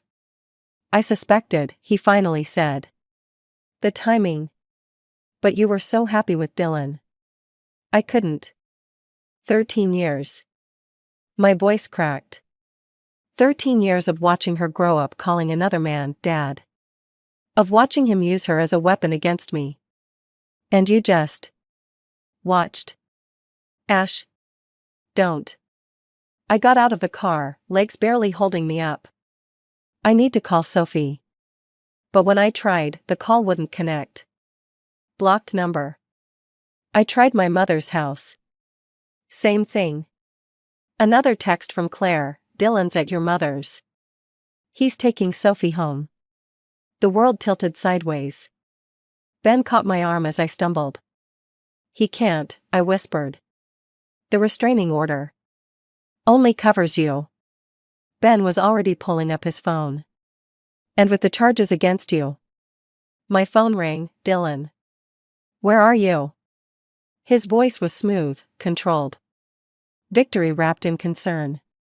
Sophie's asking for you. Let me talk to her. I don't think that's wise, given your mental state. Breaking into corporate servers? Stealing company data? What were you thinking? I was thinking about protecting our daughter. The words tasted like ash. Our daughter? He laughed softly. We both know that's not true. Don't worry, though. I won't tell her. Not unless you force my hand. What do you want? Simple. Drop everything. Sign a confession, taking full responsibility for the fraud. Give me full custody. In return, I'll make sure you avoid jail time. Maybe even arrange supervised visits, eventually. Ben was watching me, his face a mirror of my own pain. The truth about Sophie hung between us like a physical thing. You have an hour to decide, Dylan continued. After that, I start telling Sophie exactly why her mother can't be trusted. Starting with who her real father is. The line went dead. I slid down Ben's apartment wall, the cold concrete grounding me as my world imploded. Everything I'd done to protect Sophie had only given Dylan more weapons to use against us. We need to call the police, Ben said. And tell them what? That the respected executive is keeping his daughter away from his unstable, criminal wife? My laugh turned into something like a sob. Face it, Ben. He's one. No. Ben crouched in front of me. Look at me, Ash. We're not done. I can't lose her. You won't. He pulled out his phone again. But we need help. Real help. Who? Claire Mitchell, he said, showing me a new text. She wants to meet. Says she has proof Dylan set you up. Proof that could save both you and Sophie. I stared at the message, hope warring with suspicion. It's probably another trap. Probably. Ben helped me up. But right now, it's the only play we have left. I thought of Sophie, scared and confused, trapped in Dylan's web of lies. Of 13 years of secrets about to explode. Make the call, I said. Claire chose the same coffee shop where this had all started. She sat alone, her designer purse on the table like a shield, hands wrapped around an untouched latte. No sign of a trap, but Ben still insisted on watching from his car outside. He's going to destroy you, she said as I sat down. He's already convinced the board you're unstable. Dangerous. Yet here you are. She pushed a USB drive across the table. Everything you need. The real financial records, recordings of him planning the setup, proof the DNA test was fabricated. I stared at her. Fabricated? Sophie is yours and Ben's. Dylan's known for years, but he needed leverage. Insurance. She laughed bitterly. Just like he needed me to play the desperate mistress. To help him frame you. My phone buzzed. Dylan, taking Sophie to the lake house for the weekend. Last chance to take the deal. Why are you helping me now? Because, Claire's voice caught. I'm pregnant. And I've seen what he does to children he claims to love. The coffee shop door chimed. Dylan walked in, Sophie trailing behind him. My heart stopped. Well, Dylan said, sliding into the seat beside Claire. This is cozy. Sophie's eyes were red-rimmed, her shoulders hunched. When she saw me, she started forward, but Dylan's hand shot out, gripping her arm. Dad, she whispered. You're hurting me. Sophie, I kept my voice steady, go wait with Uncle Ben in the car. She's not going anywhere. Dylan's smile was razor-sharp. Claire, the drive? Claire's hand trembled as she reached for the USB, but I was faster. I snatched it and stood, putting distance between us. It's over, Dylan. The real records, the recordings, everything's here. You mean these recordings? He pulled out his phone, played a clip of Claire and me discussing blackmail. Expertly edited from our previous conversations. Or maybe the financial records showing your embezzlement? Stop it, Sophie suddenly said. Just stop lying. Dylan's grip on her arm tightened. Sophie, honey. I sent the original email, she blurted out. About you and Claire. I found everything, the money, the affairs, all of it. And I recorded you. Every conversation, every meeting, every threat. It's all backed up to Mom's secure server. The color drained from Dylan's face. You're lying. Check your laptop. Sophie's voice shook but held firm. The program I wrote for my coding project? It wasn't just tracking your crimes. It was documenting them. Timestamped, authenticated, impossible to fake. Claire stood abruptly. I think that's my cue to leave. Sit down, Dylan snarled, but she was already walking away, heels clicking rapidly on the tile. Let her go, I said. Let Sophie go. It's done. Nothing's done. He pulled Sophie closer. I still have custody. Your word against mine. Actually, Ben's voice came from behind us. 2 police officers flanked him. You have multiple witnesses to assault of a minor, plus Sophie's testimony and evidence. Want to try for kidnapping too? Dylan's grip loosened. Sophie wrenched free, running to me. I held her tight, feeling her shoulders shake. You can't prove anything, Dylan said, but his voice wavered. Maybe not. I handed the USB drive to one of the officers. But the SEC and FBI can. They're very interested in both sets of books, the real ones, and the ones you tried to pin on me. Mom? Sophie looked up at me. I'm sorry I didn't tell you sooner. About any of it. Don't be. I smoothed her hair back, seeing Ben's eyes in her face for the first time. You were protecting me, just like I was protecting you. As the officers led Dylan away, Sophie turned to Ben. So. Should I call you Dad now? Ben's laugh was shaky. Let's start with lunch. We have a lot to talk about. I watched them walk ahead of me, already deep in conversation about coding and security protocols. My revenge had cost me a marriage built on lies, but it had given me something better: truth, freedom. And a family forged in honesty instead of manipulation. Sometimes losing everything was the only way to gain what mattered most. The autumn wind carried the scent of fresh earth as I walked the rows of our first smart farming prototype. Solar-powered sensors blinked among the crops, Sophie's coding bringing life to my agricultural tech designs. Our legacy, built from the ashes of Dylan's betrayal. The investors are impressed. Ben appeared beside me, tablet in hand. Full funding for the next phase. Your mother's farm will be the first full implementation. Sophie will be thrilled. I touched a sensor, remembering how she'd improved my original design. She's already talking about neural networks for crop prediction.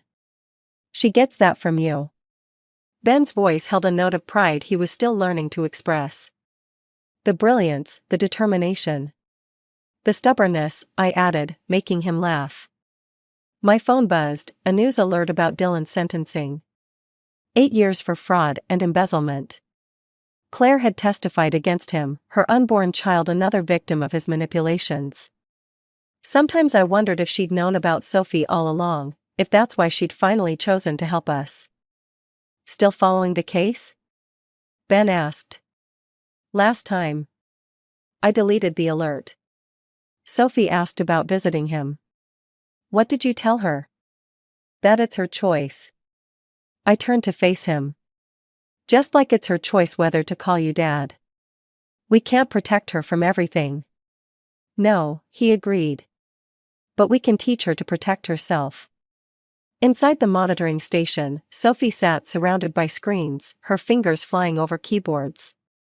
She'd insisted on coming to work with me instead of starting high school, real-world experience, she'd argued. Besides, I've already completed most of their computer science curriculum. She looked up as we entered. Mom. The pattern recognition algorithm caught something weird in Sector 7. Show me. As she pulled up the data, I studied her face, so like Ben's when she was focused, but with my drive, my need to understand everything. She'd used those same traits to expose Dylan's crimes, to protect me when I thought I was protecting her. See? She pointed to an anomaly in the soil composition readings. If we adjust the irrigation here. Sophie, I interrupted gently. There's something we need to discuss. She stiffened. Is this about the letter? From Dylan? Ben and I exchanged looks. You knew? I monitor all our communications. She shrugged, but her voice wavered. Security protocols, remember? Honey. He wants to apologize. She turned back to her screens. Says he's changed. Wants to make amends. What do you want? I asked. I want. She took a deep breath. I want to show him this. What we built without him. How strong we are without him. Pride and pain mingled in my chest. My daughter, turning revenge into redemption, betrayal into growth. Speaking of building things, Ben said, breaking the tension. Your mom's funding came through. Want to help design the neural network? Sophie's eyes lit up. Really? Can we start now? After lunch, I said firmly. Family tradition, remember? As they gathered their things, still debating algorithm specifics, I looked out over our test field. The sensors blinked like stars fallen to earth, each one representing a choice, a consequence, a step toward healing. Dylan had tried to bury us, never realizing we were seeds. Now we'd grown into something stronger, something true.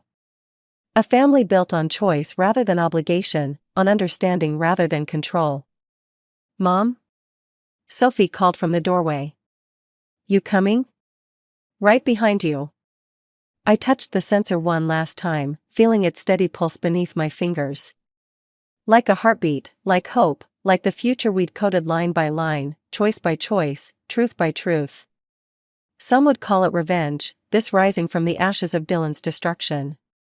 But standing here, watching Ben and Sophie head toward the car, their heads bent together over some new idea, I knew better. This wasn't revenge. This was restoration. And we were just beginning. The leather-bound diary felt wrong in my hands, like holding someone else's secrets without permission. But Grandma Hazel had left it for me, tucked away in that old cedar chest she always kept locked. The key had arrived in yesterday's mail, 3 months after her funeral, with a note that simply read, "When you're ready, Audrey." I traced my fingers over the worn cover, sitting cross-legged on my bedroom floor. The house was quiet except for the muffled voices downstairs, Mom and Mark having another one of their private discussions that always seem to be about money these days. We can't keep pretending everything's fine, Mom's voice carried through the heating vent. The bills are piling up, Anne. Linda, trust me, Mark cut in, his tone smooth as always. Once we sort out Hazel's estate. That money is for Audrey's college fund, Mom snapped. We can't touch it. We're family.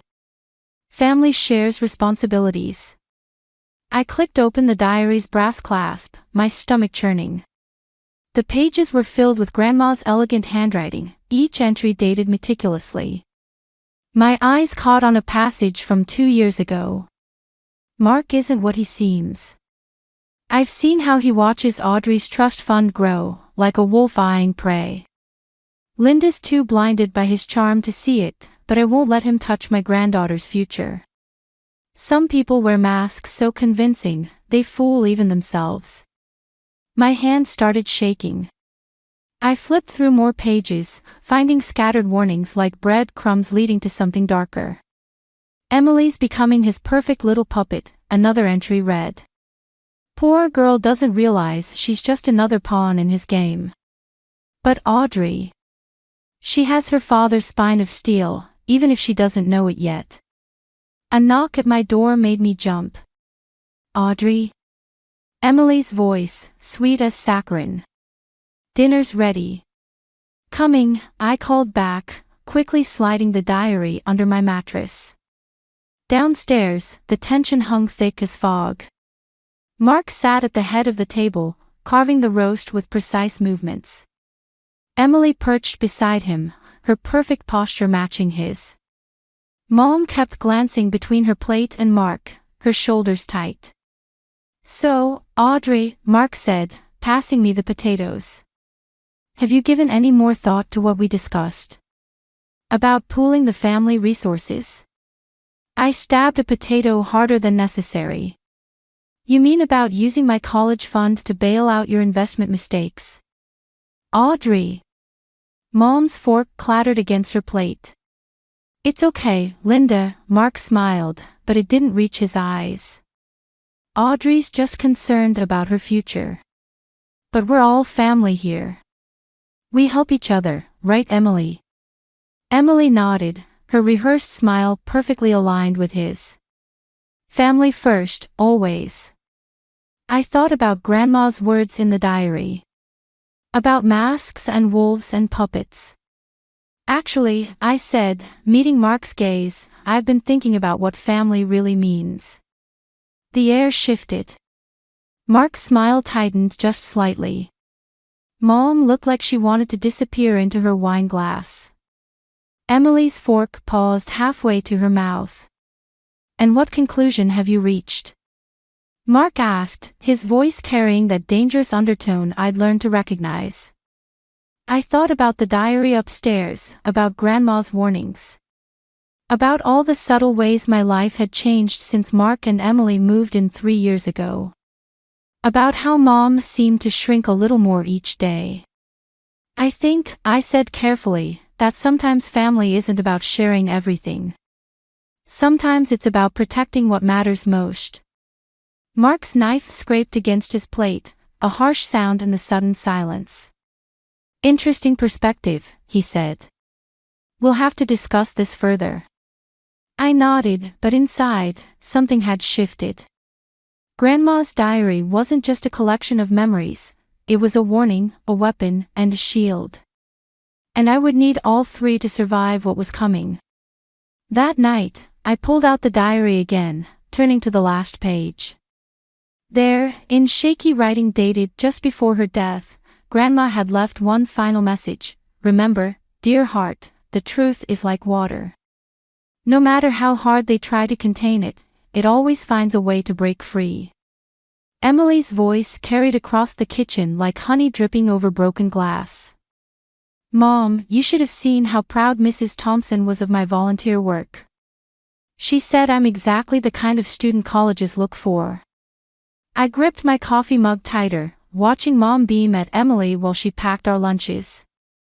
3 months ago, I'd started that literacy program at the community center. Now Emily was running it, somehow making it seem like her idea all along.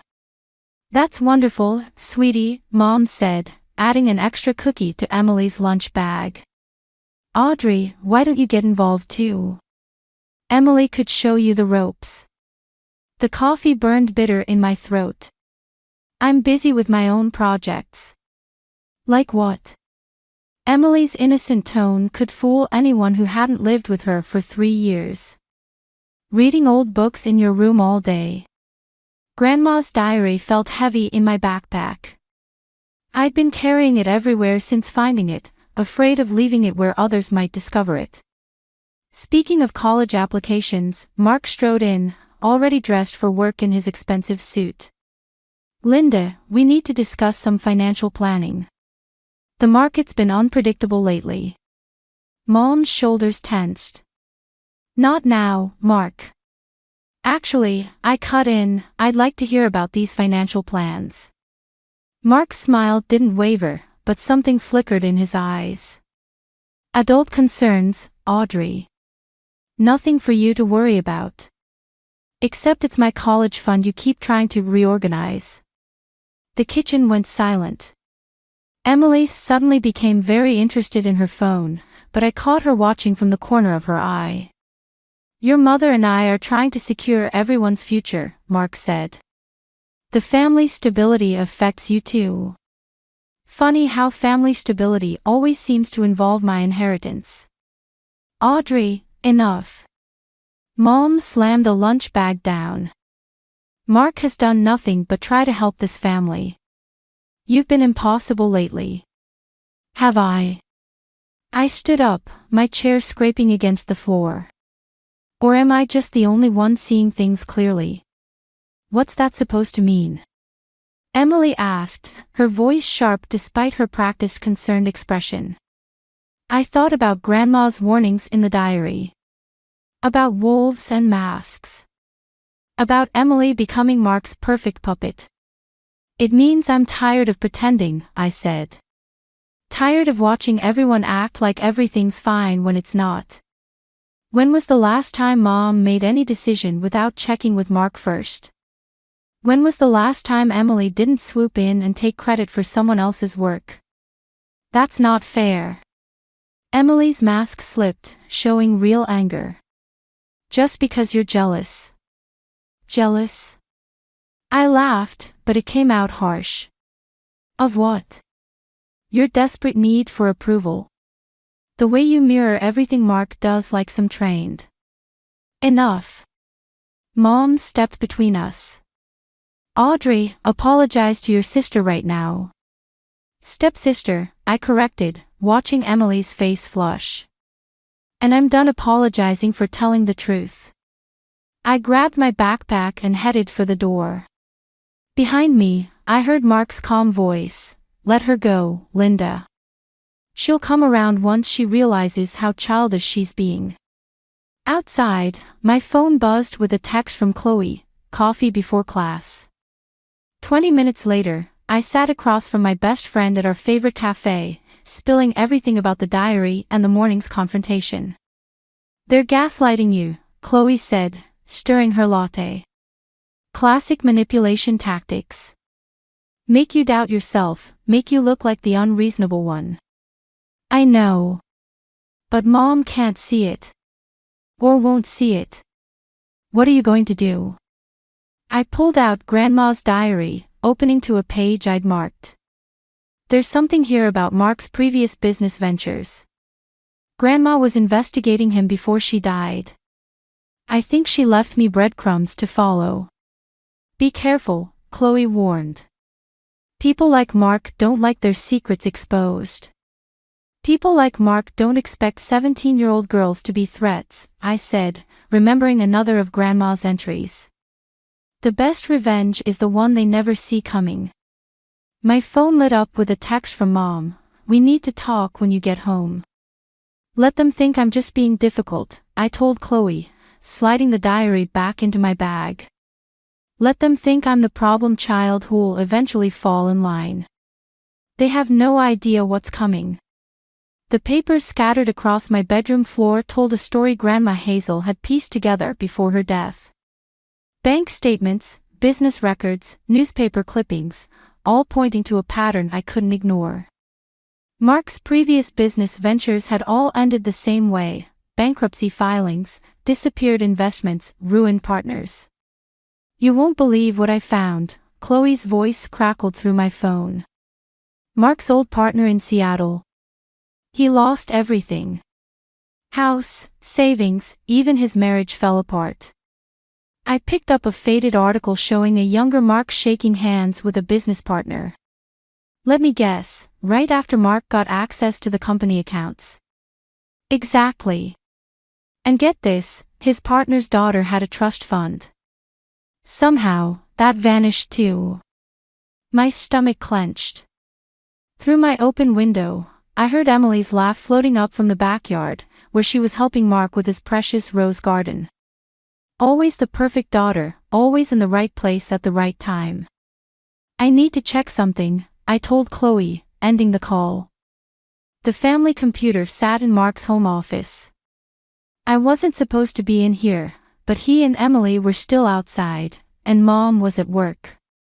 The password was easy, Emily's birthday, because Mark's ego wouldn't let him imagine anyone outsmarting him. Bank statements filled the screen. My college fund had been steady for years, built from Dad's life insurance and Grandma's careful investments. But recent transactions showed small withdrawals, carefully timed and disguised as administrative fees. Looking for something. I spun around. Emily stood in the doorway, garden shears still in hand. Funny, I said, I was about to ask you the same thing. Dad won't like you snooping. Your dad won't like a lot of things I'm about to do. Emily stepped into the office, closing the door behind her. For once, her perfect pose slipped. You don't understand. He's trying to protect us. Protect us. By stealing my college fund. It's not stealing if it's family. She sounded like she was reciting a line she'd heard 1,000 times. We need that money. Dad's investments failed. Like all his others. I turned the screen toward her. Like what happened in Seattle. Emily's face went pale. How did you? Grandma knew. She left me everything I needed to expose him. You can't. Real fear crept into her voice. He'll lose everything. We'll lose everything. You mean you'll lose your perfect little life? Your chance to be Daddy's favorite? You think I want this? Emily's mask cracked completely. You think I enjoy playing this role? He'll destroy us if we don't play along.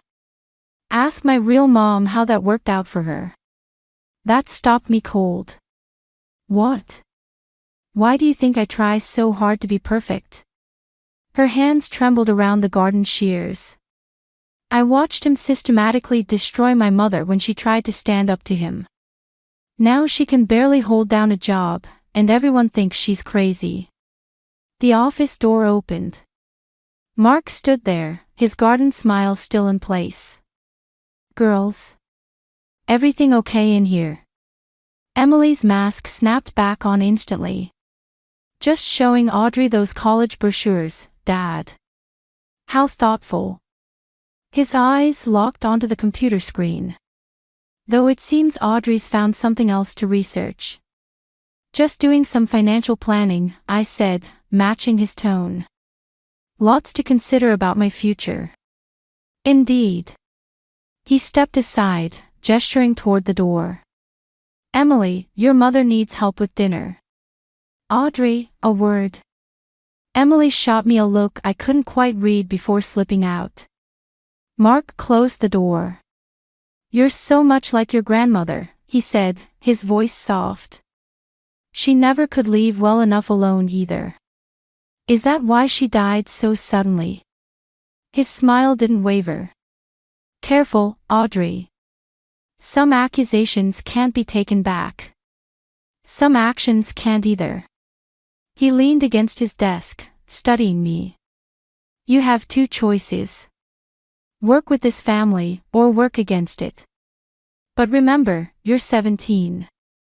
No one will believe you over a respected businessman. Ask Emily's mother how that works out. I stood up, my heart pounding but my voice steady. You're right about one thing. I am like my grandmother.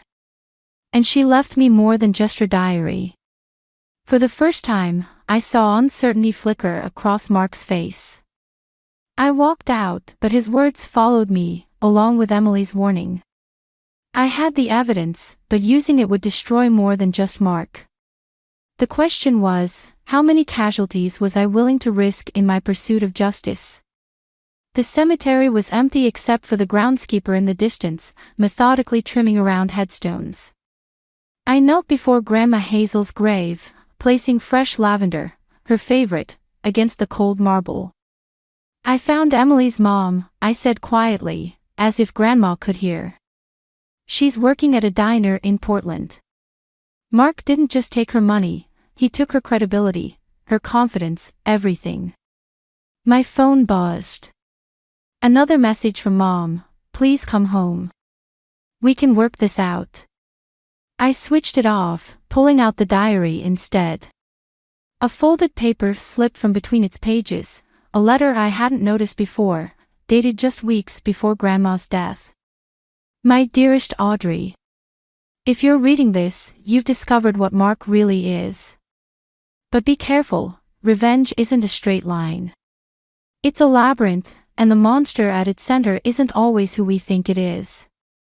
The sound of footsteps on grass made me turn.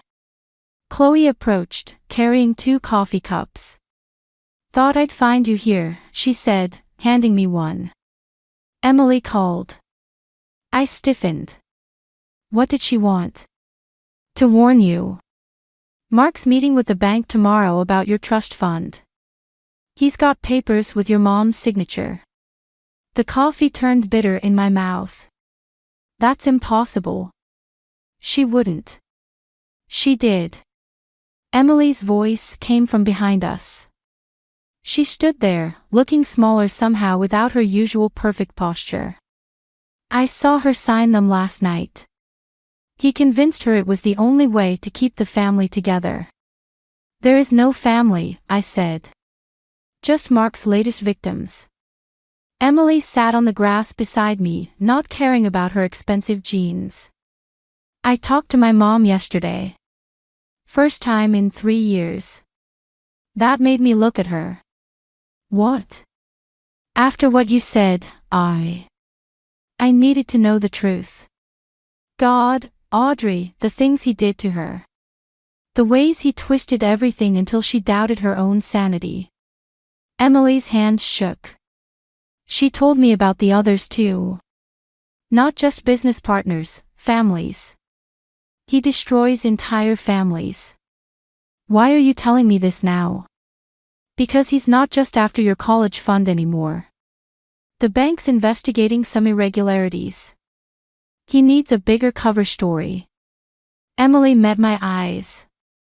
"He's going to say Grandma Hazel was senile at the end. That she made irrational financial decisions. He's already got doctor's statements ready." The world tilted sideways. "He's going to destroy her reputation. Unless you sign over everything willingly." Emily pulled out a folder. "These are the real documents he doesn't want found. Bank transfers, forged signatures, everything. I took them from his safe when he was showering." Chloe whistled softly. "That's enough to put him away for years." "Or enough to get someone killed," I said, remembering Grandma's letter. "The monster at the center of the labyrinth. He's got Mom completely convinced," Emily continued. "She'll testify about Hazel's mental state if he asks. She doesn't even realize what she's doing anymore." I traced Grandma's name on the headstone. "What about you? These documents implicate you too." "I know." Emily's voice cracked. "But maybe that's my punishment for playing along for so long. For helping him hurt people like my mom." The groundskeeper was getting closer, his trimmer buzzing methodically. Each headstone he passed was like another second ticking down. "We need to be smart about this," I said. "Grandma wrote that revenge isn't a straight line. Maybe she meant we need to think like Mark, see all the angles, anticipate the traps." "Whatever you decide," Emily said, standing up, "do it fast. The bank meeting's at 9 tomorrow morning." She walked away, leaving the folder beside me. Chloe picked it up, flipping through the papers. "Holy shit," she breathed. "This is everything we need." But I was reading Grandma's letter again. The monster at its center isn't always who we think it is. "No," I said. "It's not everything. We're still missing something." I stood up, brushing grass from my knees. "And we've got until 9 tomorrow morning to figure out what it is." The groundskeeper reached the next row of graves, his trimmer cutting through overgrown grass with mechanical precision. Like Mark, methodically clearing away anything that didn't fit his perfect picture. But sometimes, I thought, what survives in those wild, overlooked spaces is exactly what you need to bring the whole system down.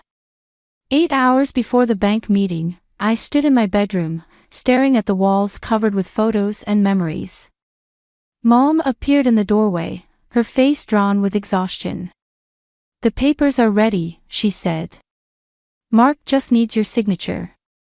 I kept packing my backpack with essentials, clothes, documents, Grandma's diary. Did you even read what you signed? Of course I did. She stepped inside, touching a photo of us at the beach, years ago. This is about protecting our family. No, it's about protecting Mark. I yanked the photo down. Did you know about Emily's mom? About what he did to her? Mom's hand froze midair. That woman was unstable. Because he made her that way. I turned to face her. Just like he's doing to you. That's different. Mark loves me. He loves us. He loves what we can give him. I pulled out Emily's folder. Look at these. Really look.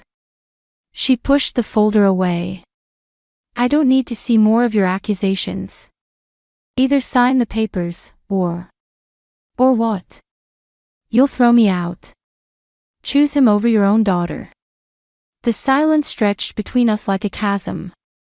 Downstairs, I heard Mark's voice, followed by Emily's quieter response. You don't understand, Mom whispered. The things he's done for us.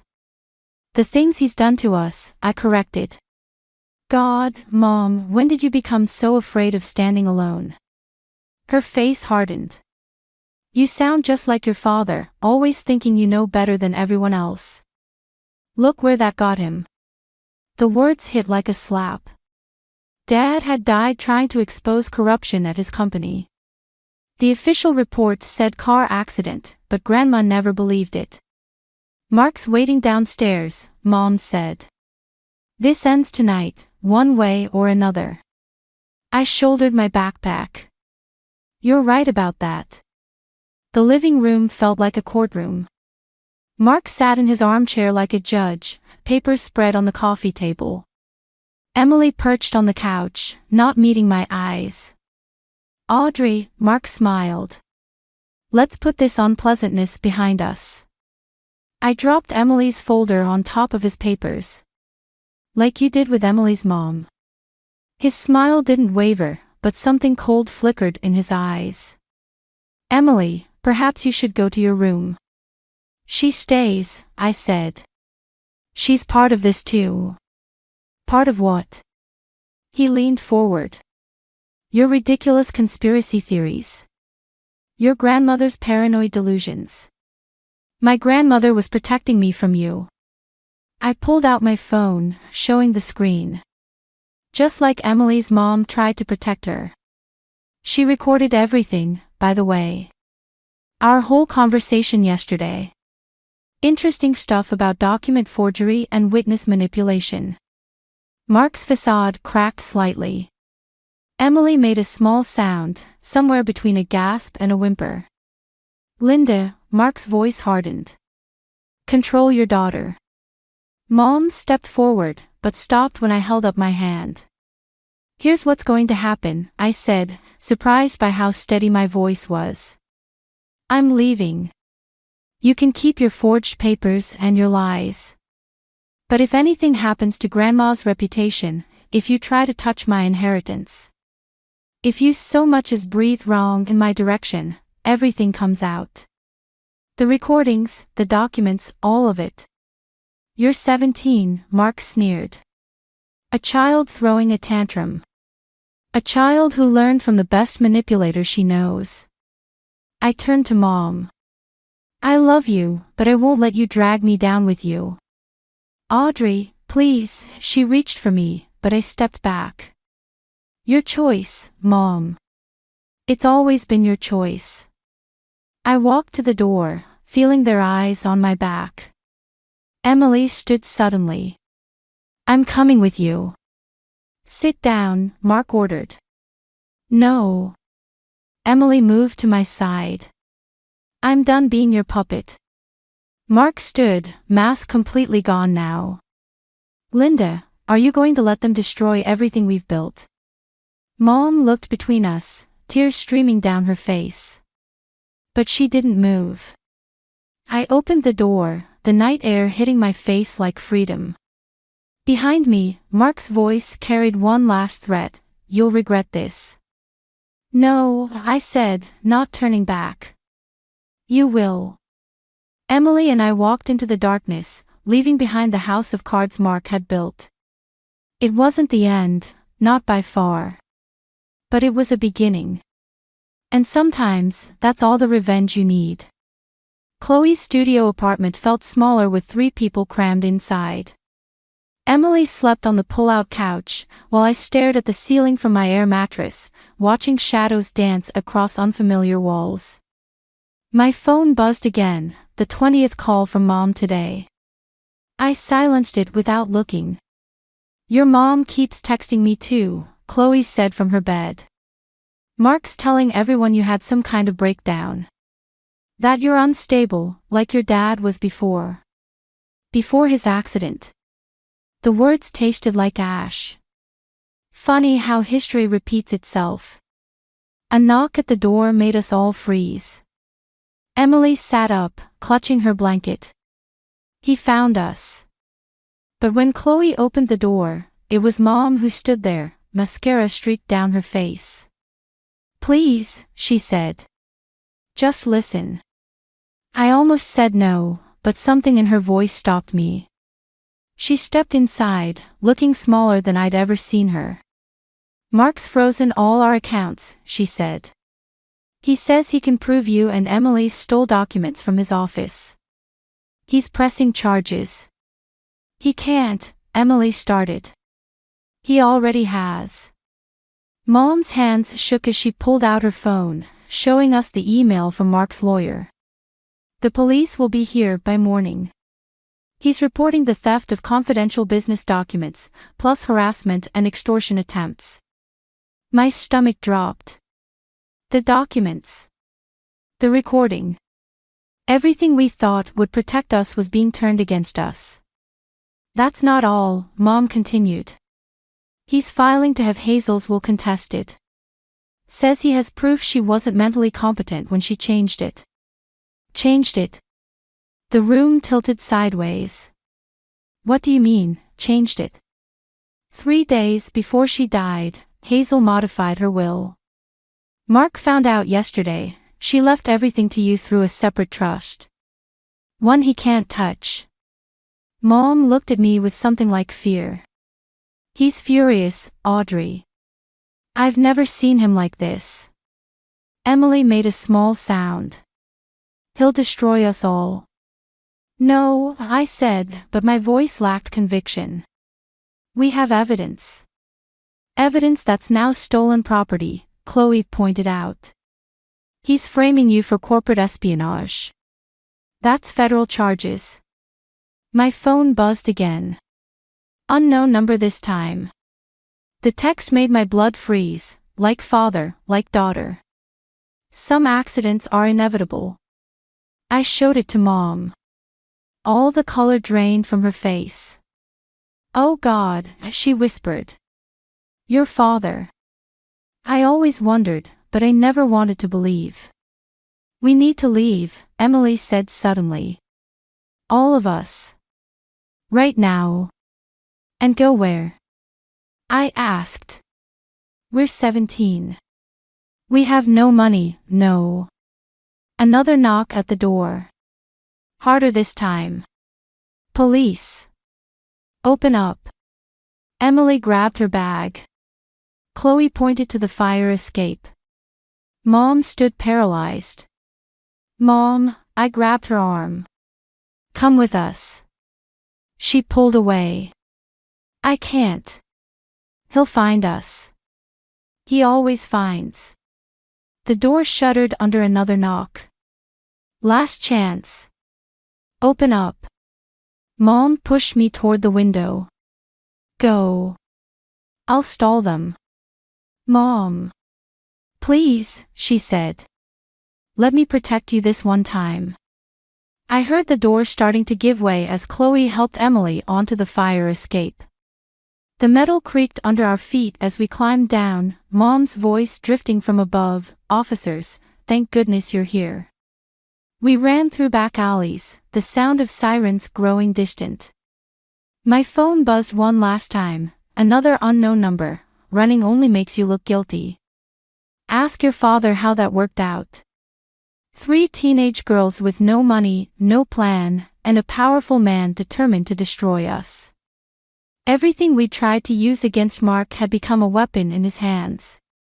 Even Grandma's final gift, the changed will, had only made things worse. What do we do now? Emily asked, her voice small in the darkness.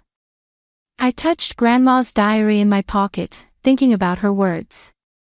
The monster at its center isn't always who we think it is. We'd been playing Mark's game all along, trying to beat him at manipulation and threats. Maybe that was our mistake. We stop running, I said. We stop hiding. And we do the one thing Mark never expects his victims to do. What's that? We fight in the open. Where everyone can see. But as police sirens wailed in the distance, I wondered if we'd live long enough to see morning. The local news station's lobby felt too bright, too exposed. I clutched Grandma's diary while Emily paced beside me, both of us watching the entrance for any sign of Mark. He'll try to stop us, Emily said. That's what we're counting on. The morning news was already playing on the lobby TV. Mark's face filled the screen, his practiced concerned father expression perfect as he spoke about his troubled stepdaughter. Her mental health issues, her dangerous delusions. The elevator dinged. Mom stepped out, looking like she hadn't slept in days. He knows you're here, she said. He's on his way. Good. I handed her the diary. Everything's marked. Dad's accident, Emily's mom, all of it. The real documents are already uploaded to 3 different cloud servers. The lobby doors burst open. Mark strode in, flanked by 2 lawyers. His smile didn't quite mask the rage in his eyes. Audrey, Emily, thank God. He moved toward us, arms open. We've been so worried. Save it, I said. The reporter's waiting upstairs. She's very interested in hearing about your investment strategies. His smile tightened. You really want to do this? Destroy your mother's marriage. Emily's future. All because of some teenage rebellion. No, Emily stepped forward. Because of what you did to my mother. To Audrey's father. To everyone who ever trusted you. Linda, Mark turned to Mom. Control your daughters. They're not property to control, Mom said quietly. I see that now. The elevator dinged again. A woman with a press badge stepped out, followed by a camera crew. And behind them, my heart stopped, Emily's mother, Catherine. Mark's facade cracked. Catherine. You. Hello, Mark. Her voice shook slightly, but she stood straight. The reporter wants to hear about our marriage. About how you convinced everyone I was crazy when I discovered your embezzlement schemes. You were unstable. The only unstable thing, I cut in, was your house of cards. And now everyone gets to watch it fall. Mark moved faster than I expected, grabbing for the diary in Mom's hands. But Emily was faster, stepping between them. Touch her, Emily said, and I'll add a salt to the story. The camera was rolling now.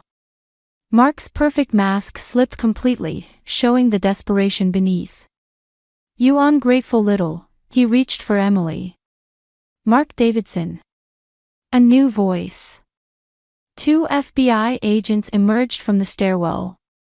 We'd like to discuss some irregularities in your investment records. Everything happened at once. Mark lunged for the exit.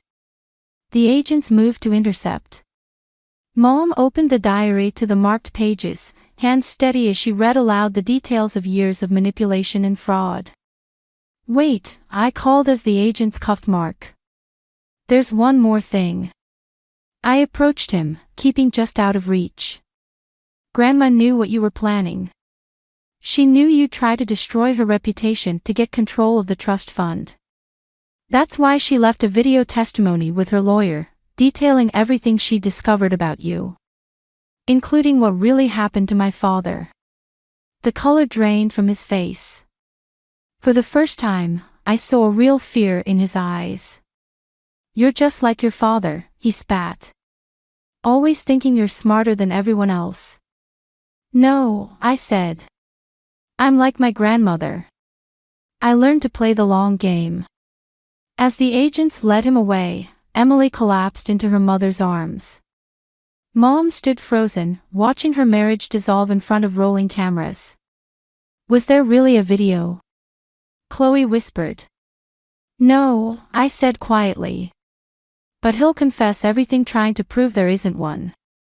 That's what Grandma meant about the monster in the labyrinth.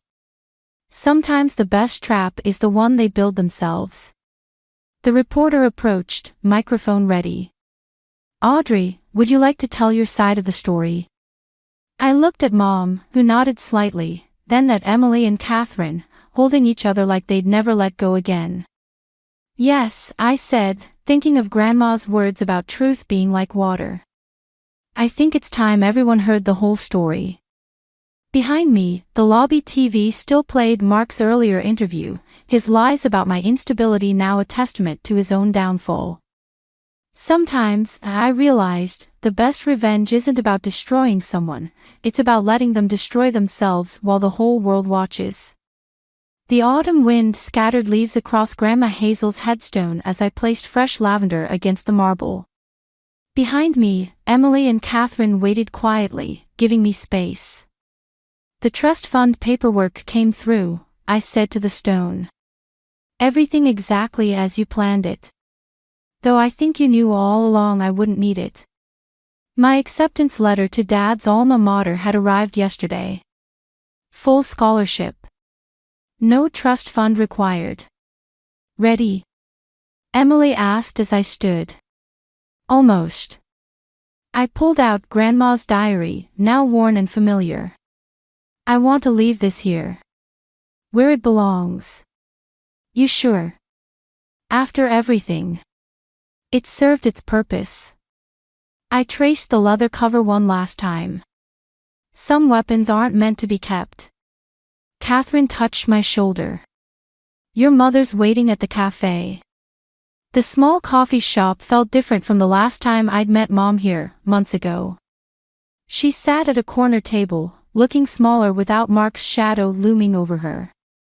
The house sold, she said as we sat down.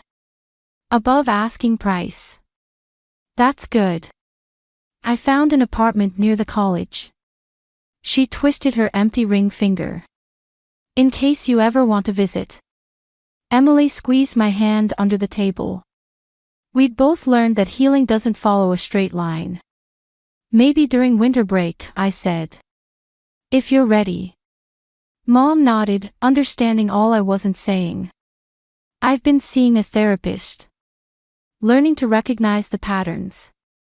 How I let myself become exactly what Mark needed me to be. Like father, like daughter, I quoted his threatening text from that night. Except he was wrong. Dad died trying to expose the truth. I lived to finish what he started. Mark's sentencing is next week, Catherine said quietly. They want us all to testify. No. I surprised myself with how firm my voice was. Let his own actions testify. We don't owe him any more of our words. The cafe door chimed. Chloe walked in, carrying a newspaper. She dropped it on our table without a word. Mark's face stared up from the business section. Not his mugshot, an old photo from his glory days. The headline read, Davidson Financial Empire Crumbles, Former Partners Come Forward.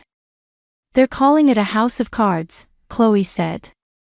Built on stolen trust funds and broken families. Poetic, Emily muttered. I pushed the paper away. Let someone else tell his story. I'm done carrying it. Mom reached across the table, her hand stopping just short of mine. Your grandmother would be proud. She was proud all along. I met her eyes. That's why she left the breadcrumbs for me to follow. Not because she wanted revenge, but because she knew I'd choose truth over comfort. Catherine gathered her purse. Emily's art class starts soon. The one at the community center? Mom asked. Emily nodded. I'm teaching it now. Turns out I like creating things more than destroying them. We stood to leave, but Mom caught my arm. Audrey? That night, when you said I had a choice. You were right. I'm sorry it took me so long to make it. I hugged her, briefly but real. Some choices take time to grow into. Outside, the autumn wind had picked up, carrying the scent of wood smoke and change. Emily and Catherine headed for their car, while Chloe waited to drive me to my afternoon classes. You never told them about the last entry, Chloe said as we walked. The one Hazel wrote about Mark investigating your dad's accident. Some truths don't need to be spoken to be understood. I watched a leaf spiral past. Besides, Mark's confession during his plea deal said enough. And the revenge you wanted. I thought about Grandma's words about labyrinths and monsters. About how sometimes the best revenge isn't about destroying someone, but about building something stronger from the ruins they leave behind. I got something better, I said. I got free. The wind caught my hair, carrying away the last traces of the girl who'd once believed family meant accepting chains. Somewhere, I thought I could hear Grandma Hazel laughing, pleased that her final lesson had been learned. True strength isn't in the revenge you take, but in the life you choose to build afterward. The phone vibrated against my desk like an angry hornet, Linda Avery's name flashing on the screen. My fingers hovered over the reject button. Journalists were never bearers of good news. But something made me pause, maybe the same instinct that helped me write endings to my thrillers before I knew the middle. Holly Bennett? This is Linda Avery. I know you don't do interviews, but hear me out. We're doing a series on family secrets for our podcast, and your mother's name kept coming up. My throat tightened.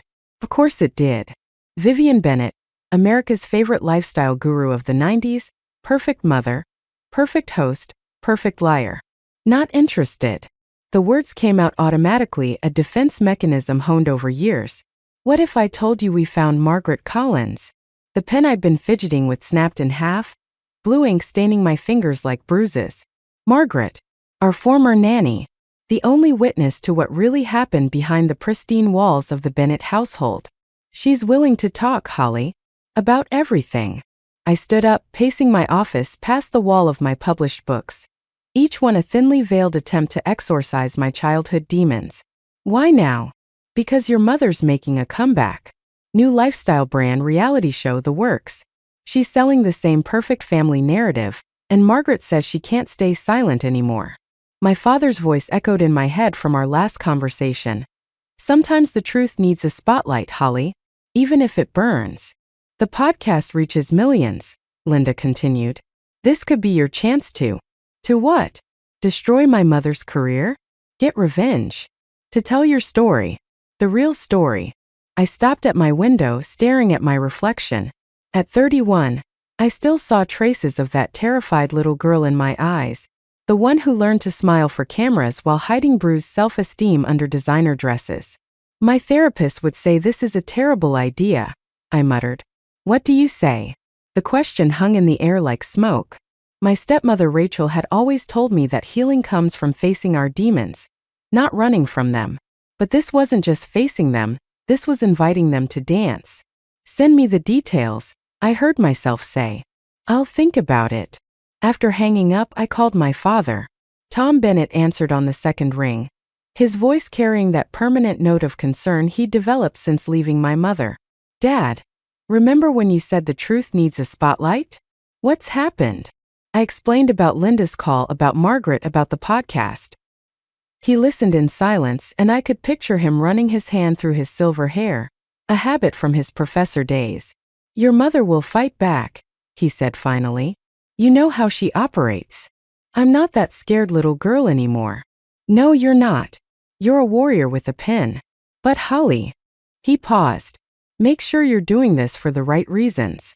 And what would those be? Healing, not hurting. Though sometimes they look remarkably similar.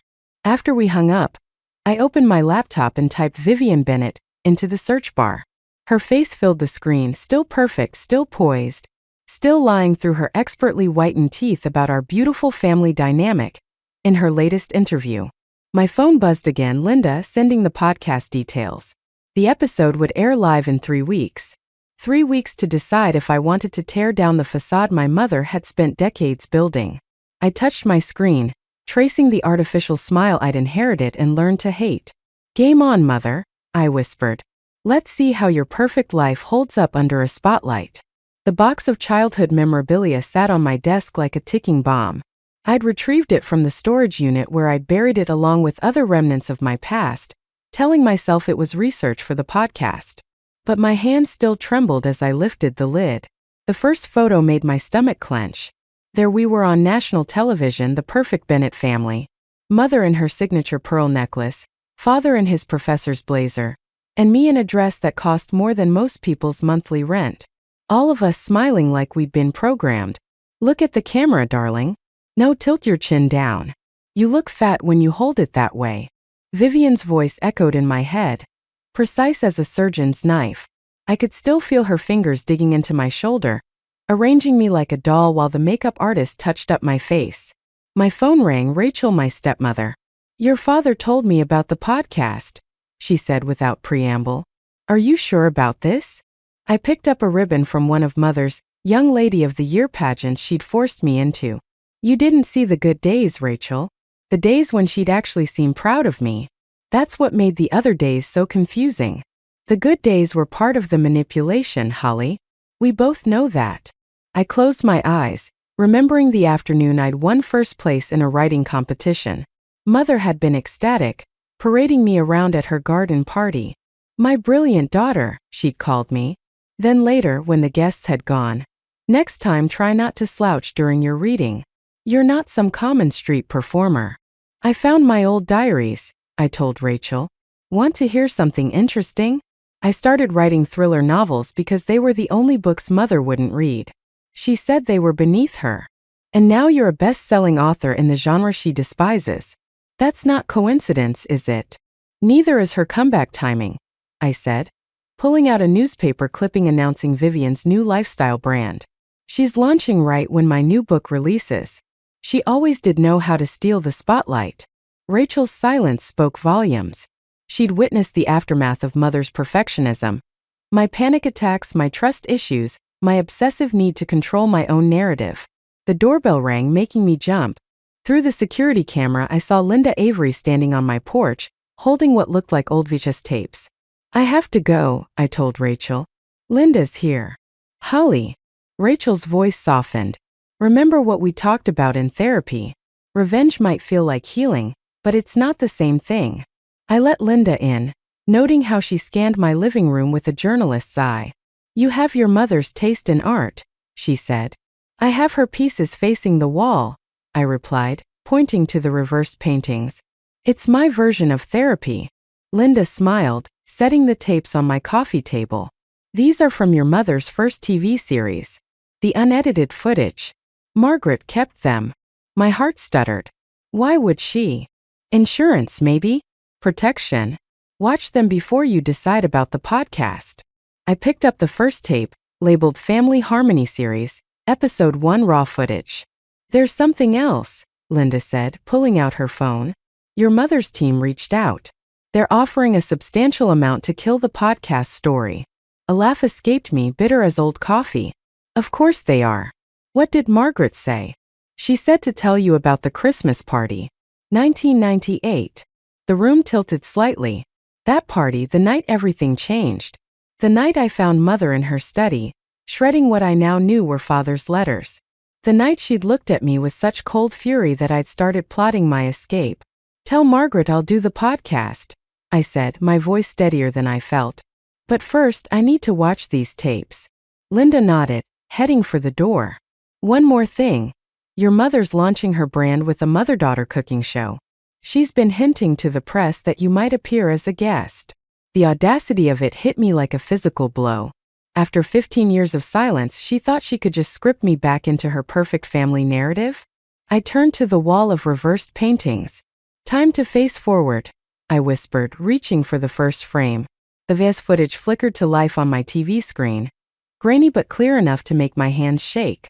Behind the scenes of Mother's famous Christmas special, 1998. The camera caught what the audience never saw. Mother grabbing my arm between takes, her manicured nails digging into my skin. Margaret, could you fix Holly's hair? She looks like she's been dragged through a hedge. Mother's voice, honey sweet for the crew, poison underneath. The doorbell rang, jolting me from the memory.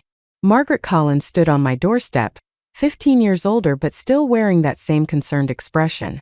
You shouldn't watch those alone, she said, stepping inside. Her eyes found the paused image on the screen. That episode. I almost quit that night. Why didn't you? Because of what I found in your mother's study afterward. Margaret sat down, her hands clasped tightly in her lap. The letters from your father. My throat constricted. What letters? She reached into her bag, pulling out a bundle tied with faded ribbon. I made copies before she burned them. Your father wrote to you every week after the divorce. Not just Christmas and birthdays like she told you. The paper felt fragile in my hands. Dad's familiar handwriting swimming before my eyes. Dear Holly Bear, one began, using his old nickname for me. I miss you more each day. Your mother says you're too busy with pageants to visit, but I'll keep trying. There's more, Margaret said softly. That Christmas night, after you went to bed, I overheard your mother on the phone with her publicist. She was planning to use your eating disorder in her comeback story. America's Perfect Mother Saves Troubled Daughter. That was the pitch. The room tilted sideways. I'd never told anyone about those dark months, about the ways I tried to gain control when everything else felt chaos. My phone buzzed, a text from Linda. Vivian just announced her new show. She's using old footage of you too. Check social media. My hand shook as I pulled up the video. There we were, cooking together in our matching aprons, looking like the perfect mother-daughter duo. The caption read, "Coming soon. Cooking with the Bennetts. A story of family, forgiveness, and finding our way back to each other." She's using me again, I whispered, without even asking. Holly. Margaret's voice was gentle but firm. There's something else you need to know about your mother. Something I witnessed the night your father left. But before she could continue, my phone rang. Dad's number. Have you seen it? He asked, his voice tight with anger. She's manipulating the narrative again, sweetheart. But there's something you should know before you do this podcast. What is it? The real reason I left. It wasn't just the divorce. Your mother. She threatened to destroy my career if I fought for custody. Said she'd tell the university board about affairs I never had, students I'd supposedly harassed. She knew they'd believe her. America's Perfect Mother versus a nobody professor. The truth hit like a physical blow. All those years thinking Dad had chosen his new life over me when really, there's more, he continued. Rachel found something in our old house when we were cleaning out the attic. Medical records. Your mother's psychiatric evaluations from before you were born. They diagnose her with. A sharp knock at my door cut him off. Through the security camera I saw her, Vivian Bennett herself, perfectly coiffed, camera ready as always. Holly darling. Her voice carried through the door. We need to talk about this little podcast situation. I have a proposition that could benefit us both. Margaret grabbed my arm, her face pale. Don't open it. You're not ready for her yet. Not until you know everything. I stood frozen between the door and the TV screen, still showing that long ago Christmas, caught between past and present, between the scared little girl I was and the woman I'd become. Holly. Mother's voice again, sweet as arsenic. Don't make me handle this publicly, darling. You know how that always ends. I looked at Margaret, at the letters in my hands, at the paused image of Mother's perfectly masked cruelty. Actually, I called back, my voice steadier than I felt. I think it's exactly time we handled this publicly. Dr. Samuel Avery's office felt smaller than usual, the walls pressing in as I paced between his leather chair and the window. The psychiatric records from Dad lay open on the coffee table between us, each page a new revelation about Mother's past. "Sit down, Holly," Dr. Avery said, his voice steady. "You're making me dizzy. Did you know?" I spun to face him. "When Linda first approached me about the podcast, did you know your wife was investigating my mother?" He adjusted his glasses, a tell I'd learned meant he was choosing his words carefully. Doctor-patient confidentiality works both ways. "I couldn't tell Linda about you, just as I can't tell you about your mother's sessions with me 15 years ago." The floor seemed to tilt beneath my feet. "She was your patient?" "Holly. All those times I talked about her, spilled my guts about the emotional manipulation, the hidden letters, the eating disorder.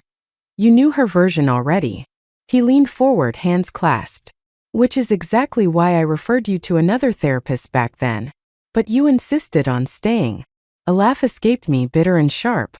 "Because you were the only therapist who seemed to truly understand what she was capable of." God, what an idiot I've been. "You're angry. That's valid. But ask yourself, is this anger about my past with your mother? Or about what you found in those records?" The diagnosis swam before my eyes. Narcissistic personality disorder with histrionic features. Documented cases of manipulation and emotional abuse in her own childhood. A pattern repeating itself through generations. My phone buzzed, another message from Mother, her third today. "The network loves the idea of us co-hosting. Think of the healing narrative, darling. We could help so many other mothers and daughters." "She's trying to control the story again," I said, showing Dr. Avery the message. "Using my pain to rebuild her brand. And you're not doing the same with this podcast?" The question hit like a slap. Before I could respond, his office door opened. Linda stood there, face pale. "Sorry to interrupt, but Holly needs to see this." She held up her tablet, showing a live stream of Mother on a morning show. "My daughter and I have had our struggles," Mother was saying, dabbing at perfectly dry eyes with a tissue. Her father's abandonment affected her deeply, led to some serious issues with food and attention-seeking behavior. "But I'm hoping this show will help us heal." The tablet clattered to the floor as my legs gave out. Dr. Avery caught my arm, guiding me to the chair. "She's using my eating disorder," I whispered. "Just like Margaret said she would." "There's more," Linda said quietly. "The network wants both sides of the story. They're offering you a segment tomorrow morning." Dr. Avery's phone lit up, Rachel's number. He answered on speaker. "Holly's with you." Her voice was urgent. "Don't let her do the morning show." I found something else in the attic. Videos Vivian took of Holly as a teenager. She's been editing them, making it look like. Like what? Like Holly was unstable, violent. She's building a defense, Samuel. In case Holly goes public with the truth. The room spun as another piece clicked into place. "The psychiatric records," I said. "She wanted me to find them. To see that mental illness runs in the family. She's discrediting me before I can expose her." "Holly." Dr. Avery's voice cut through my rising panic. "Whatever you decide about tomorrow, remember. She's expecting you to react exactly as she's trained you to. The question is, are you still that scared little girl?" I stood up, legs steadier now, anger burning through the fear. "No. I'm a writer. And it's time to tell my story my way." "Even if it means burning every bridge?" Linda asked. I thought of the letters from Dad, of Margaret's testimony, of the unedited footage showing Mother's true nature. "Some bridges," I said, "deserve to burn." My phone buzzed one final time, Mother again. "Last chance, darling. Choose carefully." I deleted the message without reading further. The time for careful choices was over. The morning show's green room felt like a cage. Through the monitor, I watched Mother charming the hosts, her practiced laugh tinkling like broken glass. My segment would follow hers, separate interviews, her choice. Always maintaining control. Linda burst in, clutching her phone. "You need to see this. Now." She pulled up an email from an anonymous source. Footage from Mother's upcoming show pilot. But instead of cooking segments, there were carefully edited clips of me. Age 16, screaming during one of our fights. 17, throwing a book across my bedroom. 18, crying hysterically after she'd discovered my food diary. "She's been sitting on these for years," Linda said, "waiting for the right moment." The door opened again. Margaret slipped in looking haunted. Holly, there's something else. About your grandmother's death. My hands went cold. What about it? Your mother. She knew about the faulty brakes. She found the mechanic's warning notice 2 days before the accident, but she never told your grandmother. The monitor showed Mother dabbing at her eyes, telling the hosts about her dear mother's tragic accident, and how it made her determined to be the perfect parent. Why are you telling me this now? My voice sounded distant, strange. Because she's doing it again. Margaret handed me a manila envelope. These are recent brake inspection reports for your car. Someone requested them last week using your mother's old production company credentials. The room tilted sideways. Mother's voice filtered through the monitor.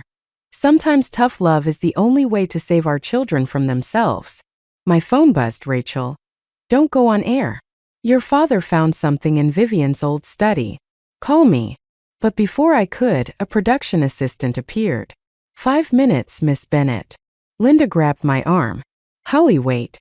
There's more to consider. No. I stood up, smoothing my dress. The same shade of blue Mother wore, her signature color. There's nothing left to consider.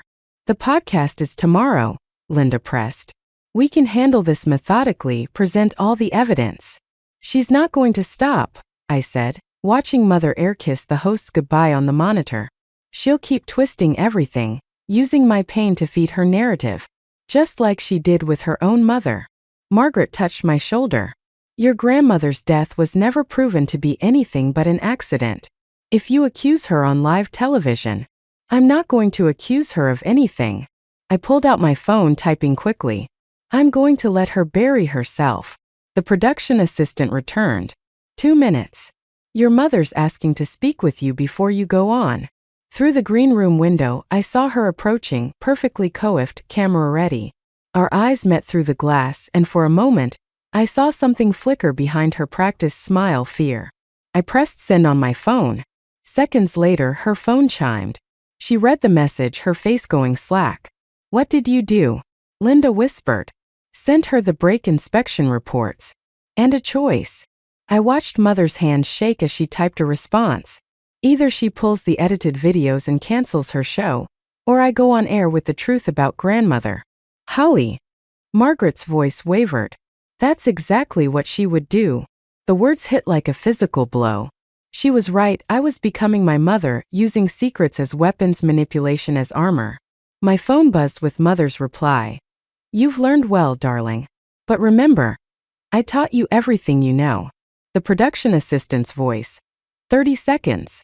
I looked at the monitor, at Mother's perfect mask now back in place as she chatted with the hosts, at my own reflection in the green room mirror, wearing her color, playing her game. No, I said, stepping back from the door. I'm not doing this her way. Linda frowned. What are you thinking? I pulled out my phone again, this time dialing the podcast producer's number. Move the recording to today. Right now. No preparation, no perfect masks, no edited versions of the truth. But tell them to start streaming live in 15 minutes. It's time everyone saw what really happens when the cameras are rolling. Through the window, I watched Mother's face as her phone buzzed with the notification. For the first time in my life, I saw her mask crack completely. The podcast studio's red recording light blinked like a warning beacon. Mother sat across from me, her perfect posture a shield, her smile frozen in place as Linda began the live stream. Today we're discussing family secrets, Linda said into her microphone. And what happens when the perfect family image cracks? Mother's hand tightened around her water glass. Darling, are you sure you want to do this? Some stories are better left within the family. I pulled out the stack of hidden letters from Dad. Like these stories, Mother? The ones you burned. Her eyes flickered, the tiniest tell. Those difficult years after the divorce were difficult because you made them difficult. My voice cracked. You hid Dad's letters, edited my childhood videos, and now you're trying to use my eating disorder to promote your show. I protected you, she said, her tone shifting to the one she used for cameras, concerned, authoritative. You were so fragile after your grandmother's death. The grandmother whose brake inspection you ignored? The studio went silent. Mother's face drained of color, then reformed into something harder. Be very careful, Holly. You're not the only one with evidence. She reached into her bag, pulling out a USB drive. Remember that summer before college? Your little episode with the sleeping pills. My chest constricted. That was an accident. Is that what we'll hear in the emergency room recording? Or your therapy sessions with Dr. Avery, the ones I paid for? Linda started to interrupt, but Mother continued, her voice honey-sweet. Did you tell them about the night you threatened to jump from the balcony? How many times I had to save you from yourself? The room spun. She'd been recording everything all along, building her defense while pretending to help me heal. You didn't save me, I whispered. You created me. And you've done beautifully, darling. Your books, your success, all because I pushed you to be better. Now shall we tell your readers about the real inspiration behind your thriller heroines? About how many times Mommy had to cover up your little incidents. My throat closed. She was right.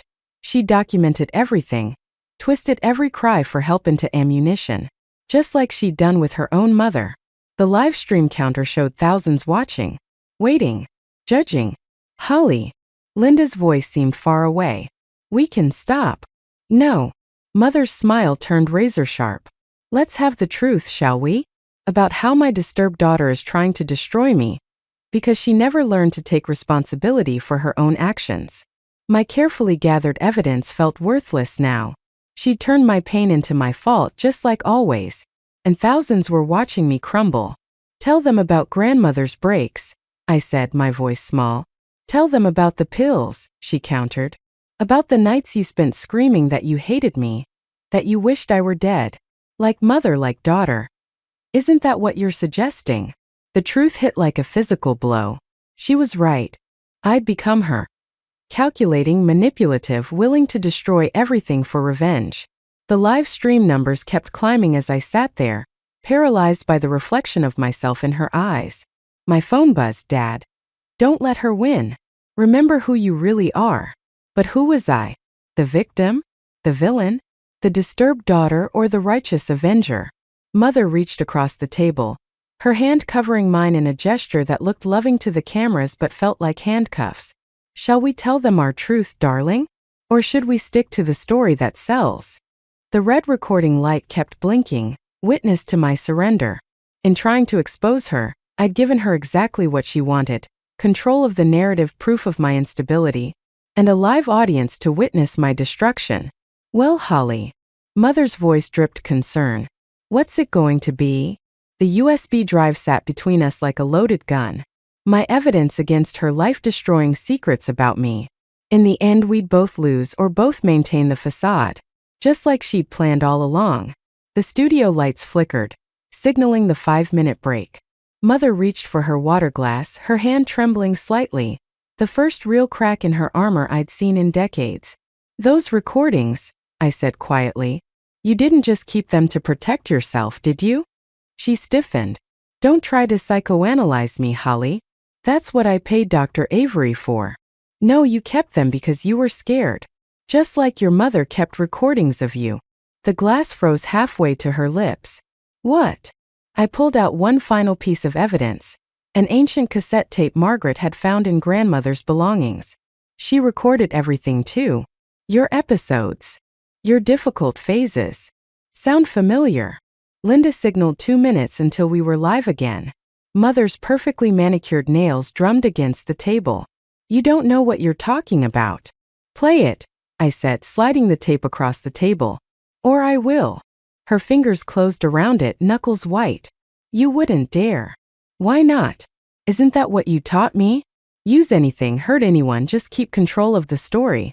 I taught you to survive. The words exploded from her, echoing in the sudden silence. The makeup artist who'd approached for touch-ups retreated quickly. 1 minute, Linda called. Mother's face crumpled for a fraction of a second before she caught herself. You don't understand what it was like being her daughter. The constant criticism, the public humiliation, the recordings. I finished. The threats? The manipulation. She looked down at the tape, then at her USB drive. 2 generations of pain, wrapped in magnetic strips and digital files. 30 seconds. We can stop this, I said. Both of us. Right now. And say what? Her laugh was bitter. That we're both damaged? That I became everything I hated about her? That you're becoming everything you hate about me? No. I reached across the table, not to touch her hand like she'd done for the cameras, but to take both drives. We say that it stops here. That we break the cycle. The red light blinked on. Mother's eyes met mine, wide with something that might have been fear or recognition. Welcome back, Linda began, but I cut her off. Before we continue, I said, standing up, I want to tell a different story. Not about victims and villains, but about patterns. About how hurt people hurt people. I held up both drives. These contain evidence. Secrets. Weapons we've gathered to destroy each other. Just like my grandmother did to my mother, and my mother did to me. Mother's mouth opened, but no sound came out. But there's one thing these recordings can't show, I continued. The moment we choose to be better. To end the cycle. I walked to the studio's coffee station, where a metal trash can sat. Mother half rose from her chair. Holly, don't. The drives clattered into the can. I pulled out my lighter, the one I'd carried since my first failed attempt at running away at 16. Holly. Mother's voice cracked. Please. I looked at her, really looked at her, and for the first time I saw past the perfect makeup and practiced smile. I saw the scared daughter beneath, the one who'd learned the wrong lessons about love and protection. I forgive you, I said, dropping the lighter in. The plastic melted, taking our weapons with it. Not for you. For me. Because I choose not to be the next link in this chain. The studio sat in stunned silence. Mother's facade cracked completely, tears cutting through her makeup. I don't know how, she whispered. I don't either, I admitted. But maybe that's where we start. Linda leaned forward. Mrs. Bennett? Would you like to respond? Mother looked at the burning trash can, then at me. Finally, she did something I'd never seen before. She reached up and wiped away her tears, smearing her perfect makeup, not caring about the cameras. My daughter, she said slowly, is braver than I ever was. The red light kept blinking, witness to a different kind of truth than either of us had planned. The morning sun streamed through my office window, casting shadows across the wall of reversed paintings. One by one, I turned them around, Mother's perfect family portraits facing the world again. Not as lies anymore, but as reminders. My phone buzzed. Another message from a podcast listener. They'd been pouring in since the broadcast, but this one caught my eye. Watched with my mother. We both cried. We're talking again after 5 years. A knock at my door. Margaret stood there holding a cardboard box. Found these while cleaning out my attic. Thought you might want them. Inside were dozens of small items from my childhood. Hair ribbons, report cards, crayon drawings, things Mother had asked Margaret to throw away for being imperfect. She called me yesterday, Margaret said, settling into my reading chair. First time since I quit. She asked about the day you won the spelling bee. The one where I stumbled on stage? The one where you got back up and won anyway. Margaret smiled. She said she finally understands why that was more important than how you looked doing it. My laptop chimed. An email from my publisher. The subject line read, New book proposal? Below was my working title, Perfectly Imperfect, Breaking the Cycle of Generational Trauma. Another knock. Dad and Rachel carrying coffee and bagels. We saw Mother's announcement, Rachel said. About canceling her show? Dad nodded. And about checking into therapy. Real therapy this time, not just for show. I touched one of the family portraits, tracing the frozen smiles. Dr. Avery recommended someone for her. Someone who specializes in generational patterns. Are you ready for this? Dad asked. The real work starts now. Before I could answer, my phone buzzed again. Mother's number. Not a text this time, a photo. Her sitting at her vanity, makeup removed, holding up her own childhood photo. The caption read, Learning to face mirrors honestly. Both kinds. She's trying, Rachel said softly. We both are. I picked up one of my childhood drawings from Margaret's box. A family portrait in crayon, everyone holding hands. It's not about forgetting anymore, or even really forgiving. It's about understanding. Dad touched the drawing. Your mother called me too. Asked about those letters she burned. She wants to know what they said. What did you tell her? That maybe it's time to write new ones. I looked at my laptop screen, at the book proposal waiting for a response. The cursor blinked at the end of the title, waiting for more. Margaret stood to leave, pausing at my wall of thriller novels. Will you still write them? Now that you've told the scariest story of all. I thought about Mother's face in the studio when I burned the evidence, about how breaking things isn't always about destruction. Sometimes it's about making space for something new to grow. I think, I said. There are different kinds of thrillers. Some are about revenge. Some are about survival. And some are about the scariest thing of all, changing who we thought we had to be. My phone buzzed one final time. Mother again. Having coffee tomorrow at that little place by your office. The one with the imperfect china you always loved. If you're free. I looked at Dad, at Rachel, at Margaret, my chosen family who'd helped me find my voice. Then at Mother's message, an invitation, not a command. A door cracked open, not a cage. I picked up my childhood drawing and pinned it next to my book covers. Perfect smiles replaced by crooked crayon lines. Both versions of the truth, both part of the story. Tell her I'll be there, I typed back. And tell her to come as she is. We both will. The morning sun shifted, illuminating the wall of paintings, books, and drawings. Different versions of the same story, finally learning to coexist. Not perfectly, but honestly. And maybe that was the better ending anyway.